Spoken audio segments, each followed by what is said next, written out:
सत श्री अकाल। न्यूज़ 18 पंजाब हरियाणा हिमाचल वेख रहे सारे दर्शकों का स्वागत। मैं तुहाडे नाल रजिंदर कौर। और बुलेटिन सब तो पहला गल देश भर के कोरोना आंकड़ियां दी। देश विच कोरोना की खतरनाक रफ्तार जारी है। 24 घंटे कोरोना के 83,341 रिकॉर्ड नवे मामले सामने आए। 24 घंटे कोरोना नाल 1096 लोगों ने दम तोड़ दिता। हुण तक कुल 68,472 लोगों की देश भर के वख-वख हिस्सों च कोरोना के चलते जान चली गई। देश 39,76,748 कोरोना के केस ने। रिकवर हुए मरीजों की गिनती 30 लाख के पार है। हुण तक 30,37,151 मरीज रिकवर भी हुए हैं। देश में कुल 8,31,124 एक्टिव केस, क्योंकि तेजी के नाल मरीज ठीक भी हो रहे हैं। पर हर रोज जिस तरह हज़ारों की गिनती में 83,000 नवे मामले सामने आए हैं। 24 घंटे के दरम्यान 190 मामले जोड़े सामने आ रहे हैं, उन्होंने मुश्किल बढ़ाई हुई हैं। 24 घंटे कोरोना के 83,000 तो ज्यादा नवे मामले, 1,096 लोगों की मौत और मौतों का आंकड़ा जोड़ा है वो 68,000 पार कर चुकी है देश भर के वख-वख हिस्सों में।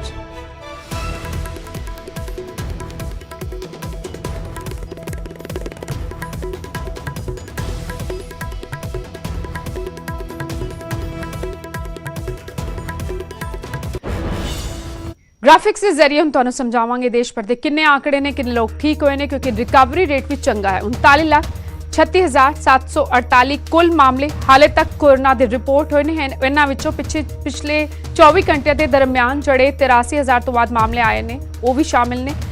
68,472 लोग हाले तक दम तोड़ चुके हैं। जोड़े लोग ठीक हुए हैं उन्होंने गिनती है 30,37,152। एक्टिव केसेस ने 8,31,124। और पिछले 3 दिनों के अंदर जोड़े नवे केस आए वो भी तुहानू दिखाते हैं। 3 सितंबर को यानी कि कल 24 घंटे के दरम्यान 83,341 नवे केस रिपोर्ट हुए ने। 2 सितंबर को इस तो पहला 83,883 केस आए सन। 1 सितंबर उस तो पहला थोड़ा जहा आंकड़ा घटिया सी 78,357 मामले रिपोर्ट हुई सी। और पिछले 3 दिनों के दरम्यान मौतों का आंकड़ा भी दसते हैं, क्योंकि मौतों का आंकड़ा जड़ा कि पहला 1500 पार कर चुकिया सी। मौतों का आंकड़ा जड़ा है डेथ रेट जड़ी है देश भर चो घटी है। 3 सितंबर को 1,096 लोगों की मौत हुई। कल उस तो पहला परसों 2 सितंबर को 1,043 उस तो पहला 1,045 1 सितंबर को 1,045 लोगों ने दम तोड़ दिता। और जी पंजाब की गल करिए, पंजाब में की रहा कोरोना का आंकड़ा। पिछले 24 घंटे के दरम्यान 73 लोगों की मौत हुई। 1,527 मामले सामने आए। लुधियाना सब तो ज्यादा लोगों की मौत हुई, 18 लोगों की मौत हुई। कपूरथला 10 लोगों की जान गई। जलंधर 7, पटियाला, मोगा, फिरोजपुर 5-5 लोगों ने दम तोड़ दिता। अमृतसर 4, रोपड़ 3, फतेहगढ़ साहब 2 लोगों ने दम तोड़ा। संगरूर, गुरदासपुर, होशियारपुर, फरीदकोट भी 2-2 लोगों की जान ले ली कोरोना ने। बठिंडा, फाजिलका, मोहाली, मुक्तसर साहब भी एक शख्स की मौत हुई है। जलंधर 227। एक बार फिर तो जलंधर कोरोना ब्लास्ट होया है। 227 मामले नवे सामने आए हैं। लुधियाना तो 152 नवे मामले रिपोर्ट। 15,554 एक्टिव केसेस ने। 1,690 लोग दम तोड़ चुके हैं, जबकि 538 लोगों की हालत हाले भी गंभीर बनी हुई है, जोड़े कि हस्पताल दाखिल ने।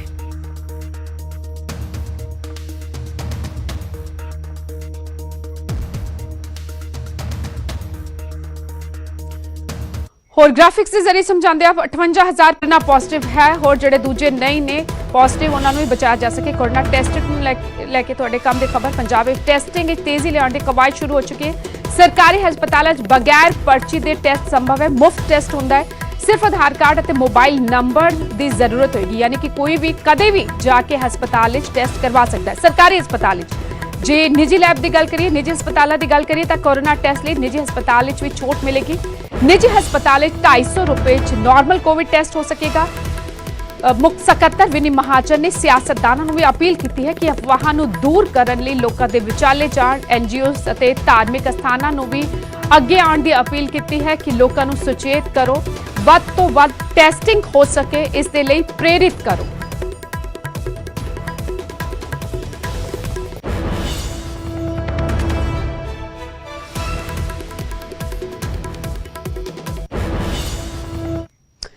अगली अहम खबर का रुख करते हैं। साबका डीजीपी सुमित सैनी की जमानत ते आज हाईकोर्ट में सुनवाई होगी। हाईकोर्ट अगाऊ जमानत की पिटीशन ते सुनवाई होगी। ਮੋਹਾਲੀ ਕੋਰਟ ਵੱਲੋਂ ਇਸ ਤੋਂ ਪਹਿਲਾਂ ਅਗਾਊਂ ਜ਼ਮਾਨਤ ਦੀ ਅਰਜ਼ੀ ਜਿਹੜੀ ਹੈ ਉਹ ਰੱਦ ਕਰ ਦਿੱਤੀ ਗਈ ਸੀ ਅਤੇ ਇਸੇ ਨੂੰ ਚੁਣੌਤੀ ਦਿੱਤੀ ਹੈ ਸੁਮੇਧ ਸੈਣੀ ਨੇ। ਮੁਲਤਾਨੀ ਕੇਸ ਵਿੱਚ ਸੁਮੇਧ ਸੈਣੀ ਤੇ गिरफ्तारी दी तलवार लटक रही है। इस विचाले अपनी सुरक्षा छड़ के अंडरग्राउंड हो चुके ने सुमेध सैनी। पंजाब पुलिस एक दावा कर रही है तो अंदाजे कि बलवंत मुल्तानी अगवा ते कतल मामले च SIT नूं सुमेध सिंह सैनी दी तलाश है। गिरफ्तारी दी तलवार लटक रही है। सुमेध सैनी ते मोहाली दी कोर्ट ने इस तो पहला अगाऊ जमानत दी अर्जी रद्द कर दी सी अते उसे नूं चुनौती दी सी हाई कोर्ट विच अज इस ते सुनवाई होनी है। मनोज राठी मेरे सहयोगी इस वक्त फोन लाइन से जुड़ चुके हैं। मनोज, आज अहम सुनवाई, जमानत मिलेगी सुमेध सिंह सैनी नूं जां नहीं, पर फिलहाल सुमेध सिंह सैनी का तो पता ही नहीं लग रहा SIT नूं।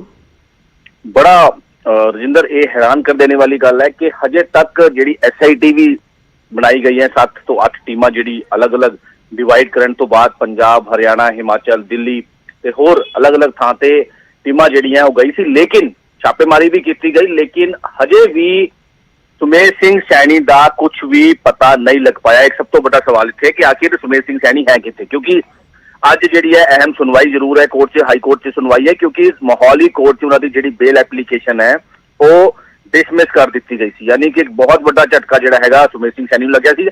लेकिन उस तो बाद जी केस ट्रांसफर की भी हाई कोर्ट से सुनवाई सी, उन्होंने भी मना कर दिता गया, यानी कि उन्होंने नहीं लिता गया। अज जी एंटीसेप्टरी बेल लाई गई है वो देखना होगा कि उन्होंने जमानत मिलूगी या फिर नहीं।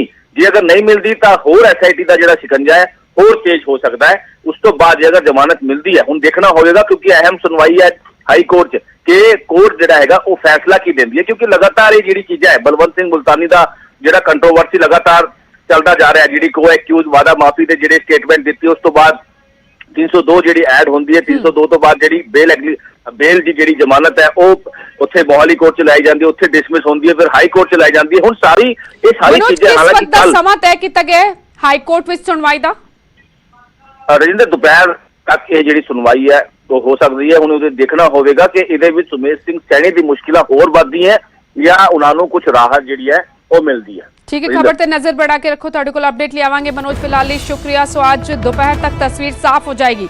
हाई कोर्ट तो सुमेध सिंह सैनी नूं अगाऊ जमानत मिलती है जां नहीं, इस तो पहला मोहाली कोर्ट ने साबका DGP सुमेध सैनी दी अगाऊ जमानत दी अर्जी रद्द कर दित्ती सी।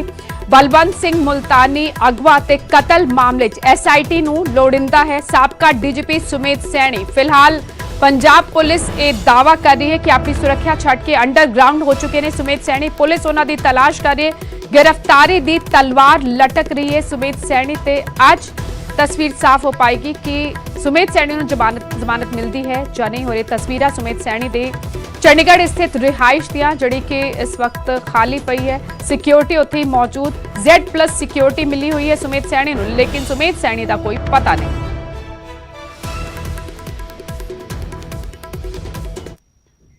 अगे बढ़े उधर 2015 के बहबल कला गोलीकांड मामले नवा मोड़ आ गया। मुलजिम इंस्पैक्टर प्रदीप सरकारी गवाह बन गए। फरीदकोट अदालत विच प्रदीप सिंह ने अपने बयान दर्ज करवाए ने। लगातार 3.5 घंटिया तक अपने बयान दर्ज करवाए प्रदीप सिंह ने। इंस्पैक्टर प्रदीप सिंह तो अंदाज दिए कि मामले के मुख्य मुलजिमां विचों एक है तत्काली SSP चरणजीत शर्मा, जिहड़े कि खुद नामजद ने इस पूरे मामले च। उन्हां दा रीडर सी प्रदीप शर्मा। सो प्रदीप शर्मा की गवाही काफी अहम हो जाती है। फरीदकोट तो मेरे सहयोगी नरेश सेठी इस वक्त जुड़ चुके हैं फोन लाइन ते। नरेश, 3.5 घंटिया तक प्रदीप सिंह ने अपने बयान जड़े ने वो दर्ज करवाए ने और बहबल कला गोलीकांड मामले विच जिस विच 2 सिख नौजवानों की मौत हुई, SIT मामले की जांच कर रही है। प्रदीप सिंह की गवाही जड़ी है, प्रदीप सिंह के बयान जड़े ने वो बेहद अहम हो जाते हैं।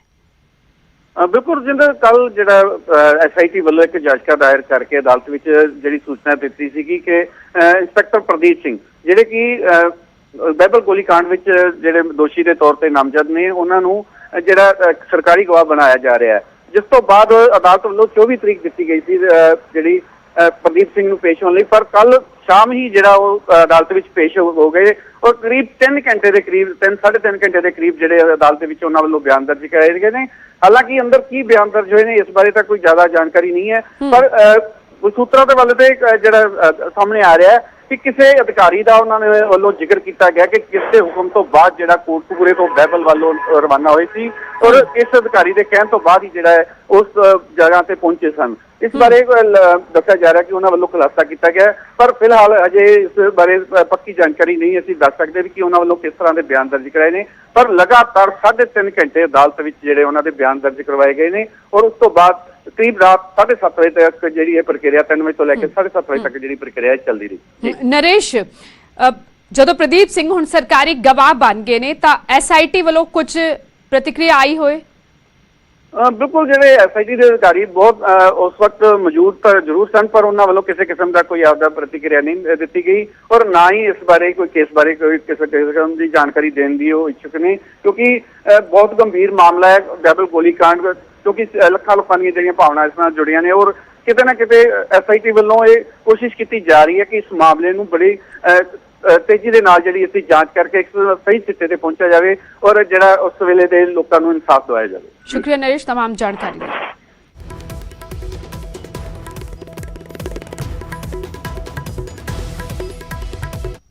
ਅੱਗੇ ਵਧਿਆ, ਜੰਮੂ ਕਸ਼ਮੀਰ ਵਿੱਚ ਪੰਜਾਬੀ ਭਾਸ਼ਾ ਨੂੰ ਮਾਨਤਾ ਨਾ ਮਿਲਣ ਤੇ ਸਿਆਸਤ ਗਰਮ ਹੋ ਗਈ ਹੈ। ਸੁਖਜਿੰਦਰ ਰੰਧਾਵਾ ਨੇ ਅਕਾਲੀ ਦਲ ਤੇ ਜ਼ੋਰਦਾਰ ਹਮਲਾ ਬੋਲਿਆ। ਕੇਂਦਰ ਦਾ ਬਿੱਲ ਮਾਂ ਬੋਲੀ ਦੀ ਪਿੱਠ ਛੁਰਾ ਮਾਰਨ ਵਰਗਾ ਹੈ। ਸੁਖਜਿੰਦਰ ਰੰਧਾਵਾ ਨੇ ਕਿਹਾ ਅਕਾਲੀ ਦਲ ਦੇ ਚਿਹਰੇ ਤੋਂ ਝੂਠਾ ਨਕਾਬ ਉਤਰਿਆ ਹੈ। ਕੇਂਦਰ ਵਿੱਚ ਇਹਨਾਂ ਦਾ ਮੰਤਰੀ ਹੋਣ ਦੇ ਬਾਵਜੂਦ ਕਾਲਾ ਬਿੱਲ ਪਾਸ ਹੋਇਆ ਕਿ ਹਰਸਿਮਰਤ ਨੇ ਬਿੱਲ ਦੇ ਖਿਲਾਫ ਆਵਾਜ਼ ਉਠਾਈ। ਹਰਸਿਮਰਤ ਤੋਂ ਇਹ ਸਵਾਲ ਪੁੱਛਿਆ ਹੈ ਸੁਖਜਿੰਦਰ ਰੰਧਾਵਾ ਨੇ, ਜੇ ਉਠਾਈ ਹੈ ਤਾਂ ਕਿ ਉਹਨਾਂ ਦੀ ਸੁਣੀ ਨਹੀਂ ਗਈ? ਇਹ ਵੀ ਸਵਾਲ ਚੁੱਕਿਆ।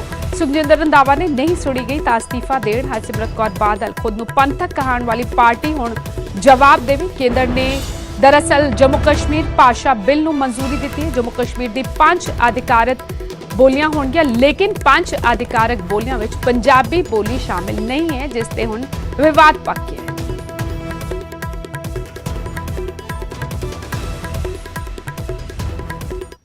उधर एसजीपीसी प्रधान गोविंद सिंह लोंगोवाल ने भी मामले में करड़ी प्रतिक्रिया दी है। उन्होंने केंद्र तो मांग की है कि पंजाब नूं जम्मू कश्मीर विच अधिकारित भाषा पंजाबी नूं जम्मू कश्मीर की अधिकारित भाषा के तौर पर मानता दी जाए। बिल्कुल देखो, जम्मू कश्मीर दे विच पहला संविधान दे विच भी जिहड़ी पंजाबी नूं बहुत वड्डी एक मानता उत्थे दित्ती गई सी, क्योंकि वड्डी गिनती च पंजाबी जिहड़े ने जम्मू कश्मीर दे विच बसदे ने। लेकिन बड़े दुख की गल है कि हुणे जिहड़ा उत्थे चालू साल विच जिहड़ा जम्मू कश्मीर भाषा का बिल हुण बनाया गया है, उहदे विच पंजाबी भाषा नूं शामिल नहीं किया गया। ये साडी घंट गिनतियां नाल एक बहुत बड़ा धक्का है। साडी पंजाबी माँ बोली नाल एक मैं समझदा बहुत बड़ा जिहड़ा धक्का किया जा रहा है, क्योंकि पंजाबी लोग जिहड़े साडे उत्थे बस रहे ने वो पंजाबी नूं बड़ा प्यार करते हैं। ये जिहड़ा बिल लिआंदा गया इहनूं तुरंत जे तरदीम करके जिहड़ा पंजाबी भाषा दी बनदा मान सत्कार है जिहड़ा वो जम्मू कश्मीर च दित्ता जाना चाहिए। ਅੱਗੇ ਵਧਿਆ, ਕੈਨੇਡਾ ਵਿੱਚ ਗੁਰੂ ਗ੍ਰੰਥ ਸਾਹਿਬ ਦੇ ਪ੍ਰਕਾਸ਼ਨ ਦੇ ਮਾਮਲੇ ਵਿੱਚ ਅਕਾਲ ਤਖ਼ਤ ਸਾਹਿਬ ਨੇ ਮੁਲਜ਼ਮਾਂ ਤੋਂ ਸਪਸ਼ਟੀਕਰਨ ਮੰਗਿਆ। PDF ਫਾਈਲ ਵਾਲੀ ਪੈਨ ਡਰਾਈਵ ਕਿੱਥੋਂ ਲਈ ਸਪਸ਼ਟ ਕਰੋ। 15 ਦਿਨਾਂ ਦੇ ਅੰਦਰ ਅਕਾਲ ਤਖ਼ਤ ਸਾਹਿਬ ਨੂੰ ਜਾਣਕਾਰੀ ਭੇਜੀ ਜਾਏ। ਦੋਹਾਂ ਤੋਂ ਛਪਾਈ ਦੀ ਸਮੱਗਰੀ ਅਤੇ ਪੈਨ ਡਰਾਈਵ ਹਾਸਲ ਕੀਤੀ ਗਈ ਹੈ। ਕੈਨੇਡਾ ਦੇ ਗੁਰੂ ਨਾਨਕ ਸਿੱਖ ਗੁਰਦੁਆਰਾ ਸੁਸਾਇਟੀ ਨੇ ਸਮੱਗਰੀ ਵਾਪਸ ਲਈ। ਮਾਮਲੇ 'ਚ SGPC ਦੇ ਕਈ ਅਧਿਕਾਰੀ ਵੀ ਸ਼ੱਕ ਦੇ ਦਾਇਰੇ ਵਿੱਚ ਨੇ। ਦੱਸਦੀਏ ਕਿ ਸ਼੍ਰੀ ਗੁਰੂ ਗ੍ਰੰਥ ਸਾਹਿਬ ਦੇ ਪ੍ਰਕਾਸ਼ਨ ਦਾ ਅਧਿਕਾਰ ਸਿਰਫ SGPC ਅਤੇ DSGMC ਕੋਲ ਹੈ, ਪਰ ਬਾਵਜੂਦ ਇਸ ਦੇ ਕੈਨੇਡਾ 'ਚ 2 NRIs ਵੱਲੋਂ ਪਾਵਨ ਸਰੂਪ ਪ੍ਰਕਾਸ਼ਿਤ ਕੀਤੇ ਗਏ। ਜਦੋਂ ਸਥਾਨਕ ਲੋਕਾਂ ਨੇ ਸਵਾਲ ਖੜਾ ਕੀਤਾ ਤਾਂ ਉਹਨਾਂ ਵੱਲੋਂ SGPC ਵੱਲੋਂ ਲਿਖਿਤ ਇਜਾਜ਼ਤ ਹੋਣ ਦਾ ਦਾਅਵਾ ਕੀਤਾ ਗਿਆ, ਲੇਕਿਨ ਜਲਦ ਸਾਫ਼ ਹੋ ਗਿਆ ਕਿ ਇਹ ਸਰੂਪ ਬਿਨਾਂ ਮਨਜ਼ੂਰੀ ਦੇ ਛਾਪੇ ਜਾ ਰਹੇ ਸਨ। राजीव शर्मा मेरे सहयोगी फोन लाइन ते जुड़ चुके हैं। राजीव, दर्शकों की जानकारी लिए जरूर पूरा मामला दसो, पूरा मामला की सी, कदों सामने आया, उस तो बाद अकाल तख्त साहब वालों की कार्रवाई की गई है? जी हाँ, देखो जिथे 267 ਸਰੂਪਾਂ ਦਾ ਜਿਹੜਾ ਮਾਮਲਾ ਚੱਲ ਰਿਹਾ ਸੀ ਤਾਂ ਉਸੇ ਦਰਮਿਆਨ ਹੀ ਇਹ ਗੱਲ ਸਾਹਮਣੇ ਆਈ ਸੀ। ਸੋਸ਼ਲ ਮੀਡੀਆ ਤੇ ਵੀ ਕੁਝ ਲੋਕਾਂ ਨੇ ਵੀਡੀਓ ਰਾਹੀਂ ਇਹ ਸੁਨੇਹਾ ਭੇਜਿਆ ਸੀ ਔਰ ਅਕਾਲ ਤਖ਼ਤ ਸਾਹਿਬ ਦੇ ਜਥੇਦਾਰ ਦੇ ਕੋਲ ਵੀ ਇਹ ਸ਼ਿਕਾਇਤ ਪਹੁੰਚੀ ਸੀ ਕਿ ਕੈਨੇਡਾ ਦੇ ਵਿੱਚ ਰਿਪੂ ਦਮਨ ਸਿੰਘ ਅਤੇ ਉਸ ਦਾ ਇੱਕ ਸਾਥੀ ਜੋ ਹੈ ਉਹ ਕੈਨੇਡਾ ਦੇ ਵਿੱਚ ਗੈਰ ਕਾਨੂੰਨੀ ਢੰਗ ਦੇ ਨਾਲ ਜੋ ਹੈ ਉਹ ਗੁਰੂ ਗ੍ਰੰਥ ਸਾਹਿਬ ਜੀ ਦੀ ਛਪਾਈ ਕਰ ਰਹੇ ਨੇ, ਜੋ ਕਿ ਮਰਿਆਦਾ ਦੇ ਖਿਲਾਫ ਹੈ। ਤਾਂ ਜਿਸ ਤੋਂ ਬਾਅਦ ਪੰਜ ਸਿੰਘ ਸਾਹਿਬਾਨਾਂ ਦੀ ਬੈਠਕ ਦੇ ਵਿੱਚ ਸਖਤ ਆਦੇਸ਼ ਕੀਤਾ ਗਿਆ ਔਰ ਰਿਪੂ ਦਮਨ ਸਿੰਘ ਨੂੰ ਇਹ ਗੱਲ ਕਹੀ ਗਈ ਕਿ ਤੁਰੰਤ ਜਿਹੜੀ ਉਹ ਛਪਾਈ ਹੈ ਉਹ ਬੰਦ ਕੀਤੀ ਜਾਵੇ, ਜਿੰਨੀ ਵੀ ਸਮੱਗਰੀ ਹੈ ਉਸ ਨੂੰ ਜ਼ਬਤ ਕਰ ਦਿੱਤਾ ਜਾਵੇ ਔਰ ਅਕਾਲ ਤਖਤ ਸਾਹਿਬ ਤੇ ਇਸ ਦੀ ਰਿਪੋਰਟ ਜਿਹੜੀ ਉਹ ਜਲਦੀ ਤੋਂ ਜਲਦੀ ਦਿੱਤੀ ਜਾਵੇ। ਤਾਂ ਅਗਲੇ ਹੀ ਦਿਨ ਉਹਨਾਂ ਵੱਲੋਂ ਵੀਡੀਓ ਜਾਰੀ ਕਰਕੇ ਔਰ ਅਕਾਲ ਤਖਤ ਸਾਹਿਬ ਦੇ ਉੱਪਰ ਇਹ ਸੁਨੇਹਾ ਭੇਜ ਕੇ ਦੱਸਿਆ ਗਿਆ ਕਿ ਉਹਨਾਂ ਵੱਲੋਂ ਛਪਾਈ ਤੁਰੰਤ ਬੰਦ ਕਰ ਦਿੱਤੀ ਗਈ ਹੈ। ਪਰ ਹੁਣ ਕੱਲ ਜਿਹੜੀ ਗੱਲ ਸਾਹਮਣੇ ਆਈ ਹੈ, ਕਿਉਂਕਿ ਕੈਨੇਡਾ ਦੇ ਵਿੱਚ ਜਿੰਨੀ ਵੀ ਇਹ ਸਮੱਗਰੀ ਉਸ ਵੇਲੇ ਸੀ ਉਸ ਨੂੰ ਉੱਥੇ ਦੇ ਇੱਕ ਜਿਹੜੀ ਸੰਸਥਾ ਲੋਕਲ ਉਸ ਨੂੰ ਸੌਂਪ ਦਿੱਤਾ ਗਿਆ ਔਰ ਉੱਥੇ ਜਿਹੜਾ ਸਮਾਨ ਦਿੱਤਾ ਗਿਆ ਉਸ ਦੇ ਵਿੱਚ ਇੱਕ ਪੈਨ ਡਰਾਈਵ ਵੀ ਹੈ ਜਿਸ ਦੇ ਵਿੱਚ ਇੱਕ PDF ਫਾਈਲ ਹੈ ਜਿਸ ਦੇ ਨਾਲ ਜੋ ਹੈ ਉਹ ਛਪਾਈ ਦੇ ਵਿੱਚ ਯਾਨੀ ਕਿ ਰਾਜੀਵ ਹੁਣ ਸਵਾਲ ਇਹ ਉੱਠ ਰਿਹਾ ਕਿ ਇਹ PDF ਫਾਈਲ ਜਿਹੜੀ ਹੈ ਰਿਪੂ ਦਮਨ ਤੱਕ ਕਿਵੇਂ ਪਹੁੰਚੀ?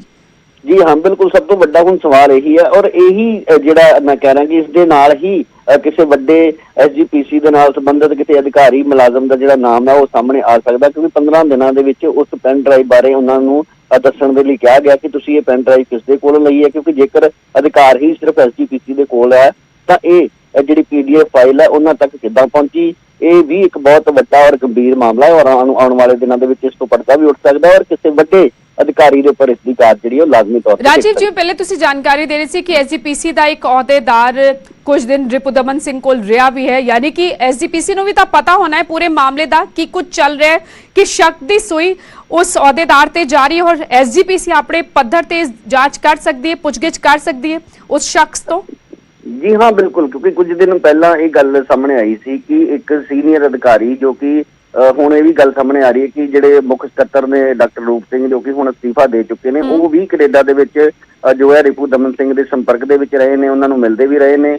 ਪਰ ਹੁਣ ਸਭ ਤੋਂ ਵੱਡਾ ਸਵਾਲ ਇਹ ਹੈ ਕਿ ਜਦ ਤੱਕ ਰਿਪੂ ਦਮਨ ਸਿੰਘ ਖੁਦ ਇਹ ਗੱਲ ਨਹੀਂ ਦੱਸਦੇ ਕਿ ਉਹ ਪੈਨ ਡਰਾਈਵ ਕਿੱਥੋਂ ਲਈ ਹੈ, ਉਦੋਂ ਤੱਕ ਕਿਸੇ ਬਾਰੇ ਵੀ ਕੁਝ ਨਹੀਂ ਕਿਹਾ ਜਾ ਸਕਦਾ। ਪਰ ਇਹ ਹੈ ਕਿ ਕੋਈ ਵੱਡੇ ਅਧਿਕਾਰੀ ਜ਼ਰੂਰ ਇਸ ਦੇ ਵਿੱਚ ਸ਼ਾਮਿਲ ਹੋ ਸਕਦੇ ਨੇ, ਕਿਉਂਕਿ ਇਹ ਕਿਸੇ ਦੀ ਮਿਲੀ ਭੁਗਤ ਤੋਂ ਬਿਨਾਂ ਪੈਨ ਡਰਾਈਵ ਜਿਹੜੀ ਹੈ ਉਹ ਗੋਲਡਨ ਪ੍ਰਿੰਟਿੰਗ ਪ੍ਰੈਸ ਤੋਂ ਕੈਨੇਡਾ ਤੱਕ ਨਹੀਂ ਜਾ ਸਕਦੀ। ਤਾਂ ਇੱਕ ਬਹੁਤ ਵੱਡਾ ਸਵਾਲ ਹੈ ਔਰ ਇਸ ਦੇ ਵਿੱਚ ਹੁਣ ਜਿਹੜਾ ਵੀ ਕੋਈ ਦੋਸ਼ੀ ਪਾਇਆ ਜਾਂਦਾ ਉਸ ਦੇ ਖਿਲਾਫ ਕਿੱਦਾਂ ਦੀ ਕਾਰਵਾਈ ਕੀਤੀ ਜਾਂਦੀ ਹੈ ਇਹ ਜ਼ਰੂਰ ਦੇਖਣਾ ਹੋਏਗਾ। ਪਰ ਜਥੇਦਾਰ ਨੇ ਸਪਸ਼ਟ ਤੌਰ ਤੇ ਕਿਹਾ ਕਿ 15 ਦਿਨਾਂ ਦੇ ਵਿੱਚ ਇਹ ਗੱਲ ਤਾਂ ਕਿ ਅਸਲ ਜਿਹੜਾ ਦੋਸ਼ੀ ਹੈ ਉਸ ਬਾਰੇ ਪਤਾ ਲਗਾ ਕੇ ਉਸ ਦੇ ਖਿਲਾਫ ਜਿਹੜੀ ਕਾਰਵਾਈ ਉਹ ਅਮਲ ਦੇ ਵਿੱਚ ਲਿਆਂਦੀ ਜਾਵੇਗੀ। ਸ਼ੁਕਰੀਆ ਰਾਜੀਵ ਫਿਲਹਾਲ ਇਸ तमाम ਜਾਣਕਾਰੀ ਲਈ।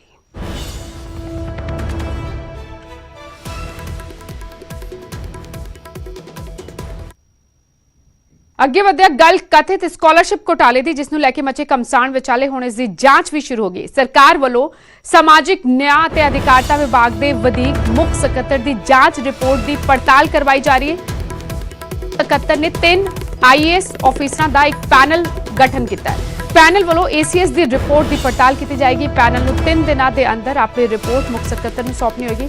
ਖਾਸ ਗੱਲ ਇਹ ਹੈ ਕਿ ਜਿਨ੍ਹਾਂ 3 ਅਧਿਕਾਰੀਆਂ ਨੂੰ ਹੁਣ ਜਾਂਚ ਦਾ ਜ਼ਿੰਮਾ ਸੌਂਪਿਆ ਗਿਆ ਉਹ ACS कृपा शंकर सरोज तो जूनियर ने। दरअसल ACS की रिपोर्ट 64 करोड़ के घोटाले का दावा किया गया है ਅਤੇ विभाग के मंत्री साधु सिंह धर्मसोत ਨੂੰ भी इस दे ਲਈ ਜ਼ਿੰਮੇਵਾਰ ਠਹਿਰਾਇਆ ਗਿਆ। सियासी घमसान तो बाद मुख मंत्री ने मुख सकੱਤਰ ਨੂੰ ACS की रिपोर्ट की जांच ਕਰਨ ਨੂੰ ਕਿਹਾ ਸੀ। पंकज कपाही मेरे सहयोगी इस वक्त इसी खबर से ज्यादा जानकारी ਲਈ जुड़ चुके हैं।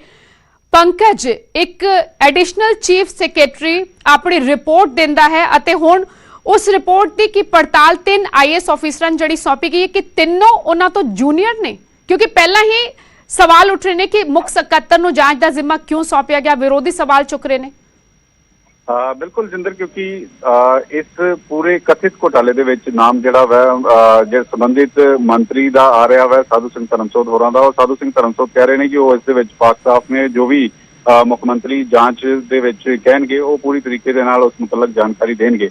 ਔਰ ਇਸੇ ਵਜ੍ਹਾ ਕਰਕੇ ਕਿਉਂਕਿ ਵਿੰਨੀ ਮਹਾਜਨ ਜੋ ਚੀਫ ਸੈਕਟਰੀ ਨੇ ਉਹਨਾਂ ਦੀ ਜ਼ਿੰਮੇਵਾਰੀ ਕੈਪਟਨ ਅਮਰਿੰਦਰ ਸਿੰਘ ਵੱਲੋਂ ਲਗਾਈ ਗਈ ਸੀਗੀ ਔਰ ਉਹਨਾਂ ਵੱਲੋਂ ਹੁਣ ਤੇ 3 ਪੈਨਲ ਜਿਹੜਾ ਬਣਾ ਦਿੱਤਾ ਗਿਆ, 3 ਮੈਂਬਰੀ ਪੈਨਲ ਬਣਾਇਆ ਗਿਆ, ਜਿਸ ਵਿੱਚ principal secretary finance safety Sinha, principal secretary Jaspal Singh ਔਰ ਸਚਿਵ ਵਿਜੀਲੈਂਸ ਵਿਵੇਕ ਪ੍ਰਤਾਪ ਸਿੰਘ ਨੂੰ ਸ਼ਾਮਲ ਕੀਤਾ ਗਿਆ ਹੈ। ਇਸ ਨੂੰ ਲੈ ਕੇ ਵੀ ਵਿਰੋਧੀਆਂ ਨੂੰ ਇਤਰਾਜ਼ ਹੈ ਕਿ ਇੱਕ ਮੰਤਰੀ ਔਰ ਇੱਕ ਸੀਨੀਅਰ ਅਧਿਕਾਰੀ ਦੀ ਰਿਪੋਰਟ ਕਿਵੇਂ ਇਹ 3 ਅਧਿਕਾਰੀ ਜਿਹੜੇ ਨੇ ਉਹ ਇਸ ਦੀ ਜਾਂਚ ਕਰ ਸਕਦੇ ਨੇ ਔਰ ਅਕਾਲੀ ਦਲ ਇਸ ਮੁਤਲਕ ਵੀ ਸਵਾਲ ਖੜੇ ਕਰ ਰਿਹਾ। ਤੇ ਪੰਕਜ, ਹੁਣ ਇਹ ਮੰਨੀਏ ਕਿ ਆਉਣ ਵਾਲੇ ਦਿਨਾਂ 'ਚ ਹੁਣ ਜਾਂ ਆਉਣ ਵਾਲੇ ਸਮੇਂ 'ਚ ਇਸ ਤੇ ਵੀ ਹੁਣ ਸਿਆਸਤ ਗਰਮਾਏਗੀ। ਬਿਲਕੁਲ ਜਿੰਦਰ, ਕਿਉਂਕਿ ਲਗਾਤਾਰ ਅਕਾਲੀ ਦਲ ਵੱਲੋਂ ਜਿੱਥੇ ਕੇਂਦਰੀ ਮੰਤਰੀ ਦੇ ਨਾਲ ਮੁਲਾਕਾਤ ਕੀਤੀ ਗਈ, ਪੰਜਾਬ 'ਚ ਕਈ ਥਾਵਾਂ ਤੇ ਪ੍ਰੋਟੈਸਟ ਜਿਹੜਾ ਅਕਾਲੀ ਭਾਜਪਾ ਵੱਲੋਂ ਕੀਤਾ ਜਾ ਰਿਹਾ ਤਾਂ ਉੱਥੇ ਹੀ ਹੁਣ ਜਦੋਂ ਇੱਕ ਪੈਨਲ ਬਣਾਇਆ ਗਿਆ ਮੁੱਖ ਸਚਿਵ ਵੱਲੋਂ ਜਿਸ ਦੇ ਵਿੱਚ 3 ਅਧਿਕਾਰੀ ਸ਼ਾਮਲ ਕੀਤੇ ਗਏ ਨੇ ਤਾਂ ਇਤਰਾਜ਼ ਜ਼ਰੂਰ ਵਿਰੋਧੀਆਂ ਵੱਲੋਂ ਜਿਹੜਾ ਵਾ ਇਸ ਪੈਨਲ ਨੂੰ ਲੈ ਕੇ ਵੀ ਕੀਤਾ ਜਾ ਰਿਹਾ ਔਰ ਇਹ ਕਿਹਾ ਜਾ ਰਿਹਾ ਕਿ ਮੁੱਖ ਮੰਤਰੀ ਆਪਣੇ ਮੰਤਰੀ ਨੂੰ ਬਚਾਉਣ ਦੀ ਕੋਸ਼ਿਸ਼ ਦੇ ਵਿੱਚ ਜੁਟੇ ਹੋਏ ਨੇ ਔਰ ਇਨਕੁਆਇਰੀ ਮਹਿਜ਼ ਇੱਕ ਡਰਾਮਾ ਕਰਾਰ ਜਿਹੜੀ ਆ ਉਹ ਅਕਾਲੀ ਦਲ ਭਾਜਪਾ ਵੱਲੋਂ ਦਿੱਤੀ ਜਾ ਰਹੀ ਹੈ। ਸ਼ੁਕਰੀਆ ਪੰਕਜ ਤਮਾਮ ਜਾਣਕਾਰੀ ਲਈ। ਸੋ ਫਿਲਹਾਲ ਤੁਹਾਨੂੰ ਦੱਸ ਦਈਏ ਕਿ ਕੇਂਦਰ ਵੱਲੋਂ ਵੀ ਇਸ ਪੂਰੇ ਮਾਮਲੇ ਦੀ ਜਾਂਚ ਲਈ ਇੱਕ ਕਮੇਟੀ ਬਣਾਈ ਗਈ ਹੈ। 2 ਸੀਨੀਅਰ ਆਫੀਸਰਾਂ ਨੂੰ ਇਸ ਦੀ ਜਾਂਚ ਦਾ ਜ਼ਿੰਮਾ ਸੌਂਪਿਆ ਗਿਆ। ਇਧਰ ਮੁੱਖ ਮੰਤਰੀ ਨੇ ਜਾਂਚ ਜਿਹੜੀ ਹੈ ਮੁੱਖ ਸਕੱਤਰ ਵਿਨੀ ਮਹਾਜਨ ਨੂੰ ਸੌਂਪੀ ਸੀ। ਵਿਨੀ ਮਹਾਜਨ ਨੇ ਅੱਗੇ 3 ਆਈਏਐਸ ਆਫੀਸਰਸ ਦਾ ਪੈਨਲ ਬਣਾਇਆ ਹੈ, ਲੇਕਿਨ ਸਵਾਲ ਇਸ ਕਾਰਨ ਉੱਠ ਰਹੇ ਨੇ ਕਿ ਜਿਹੜੇ 3 ਆਫੀਸਰਸ ਦਾ ਪੈਨਲ ਬਣਾਇਆ ਗਿਆ ਹੈ ਉਹ ਐਡੀਸ਼ਨਲ ਚੀਫ ਸੈਕਟਰੀ ਤੋਂ ਜੂਨੀਅਰ ਨੇ। ਸੋ ਵਿਰੋਧੀ ਸਵਾਲ ਚੁੱਕ ਰਹੇ ਨੇ ਕਿ ਆਖਿਰ ਜੂਨੀਅਰ ਅਧਿਕਾਰੀ ਆਪਣੇ ਸੀਨੀਅਰ ਅਧਿਕਾਰੀ ਅਤੇ ਮੰਤਰੀ ਦੇ ਖਿਲਾਫ ਜਿਹੜੀ ਰਿਪੋਰਟ ਹੈ ਏਸੀਐਸ ਨੇ ਜਿਹੜੀ ਰਿਪੋਰਟ ਦਿੱਤੀ ਹੈ ਏਸੀਐਸ ਦੀ ਰਿਪੋਰਟ ਤੇ ਕਿਵੇਂ ਸਵਾਲ ਚੁੱਕਣਗੇ, ਆਪਣੇ ਮੰਤਰੀ ਦੇ ਖਿਲਾਫ ਵੀ ਕਿਵੇਂ ਜਾਂਚ ਕਰਨਗੇ।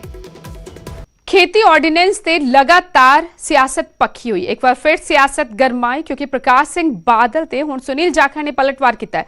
अकाली ਅੱਜ ਕਿਸਾਨਾਂ ਨਹੀਂ ਵਪਾਰੀਆਂ ਦੇ ਨਾਲ ਖੜੇ ਨੇ ਕਿਹਾ ਸੁਨੀਲ ਜਾਖੜ ਨੇ। ਸਾਬਕਾ ਸੀਐਮ ਪ੍ਰਕਾਸ਼ ਸਿੰਘ ਬਾਦਲ ਕਿਸਾਨ ਹੋ ਕੇ ਵੀ ਕਿਸਾਨਾਂ ਦੇ ਖਿਲਾਫ ਨੇ। ਲੋਕਾਂ ਨੇ ਸੁਖਬੀਰ ਬਾਦਲ ਨੂੰ ਨਕਾਰਿਆ, ਇਸ ਲਈ ਵੱਡੇ ਬਾਦਲ ਨੂੰ ਅੱਗੇ ਆਣਾ ਪਿਆ। ਕੱਲ ਦਰਅਸਲ ਪ੍ਰਕਾਸ਼ ਸਿੰਘ ਬਾਦਲ ਨੇ ਇੱਕ ਵੀਡੀਓ ਜਾਰੀ ਕਰਕੇ ਕੇਂਦਰ ਦੇ ਜਿਹੜੇ ਖੇਤੀ ਆਰਡੀਨੈਂਸ ਨੇ ਉਸ ਦਾ ਬਚਾਅ ਕੀਤਾ ਸੀ। ਮੁੱਖ ਮੰਤਰੀ ਕੈਪਟਨ ਅਮਰਿੰਦਰ ਸਿੰਘ ਤੇ ਗੁੰਮਰਾਹ ਕਰਨ ਦਾ ਇਲਜ਼ਾਮ ਲਾਇਆ ਸੀ, ਜਿਸ ਤੇ ਹੁਣ ਸੂਬਾ ਕਾਂਗਰਸ ਪ੍ਰਧਾਨ ਸੁਨੀਲ ਜਾਖੜ ਨੇ ਪਲਟਵਾਰ ਕਰਦੇ ਹੋਏ ਪ੍ਰਕਾਸ਼ ਸਿੰਘ ਬਾਦਲ ਤੇ ਹੀ ਸਵਾਲ ਚੁੱਕੇ ਨੇ।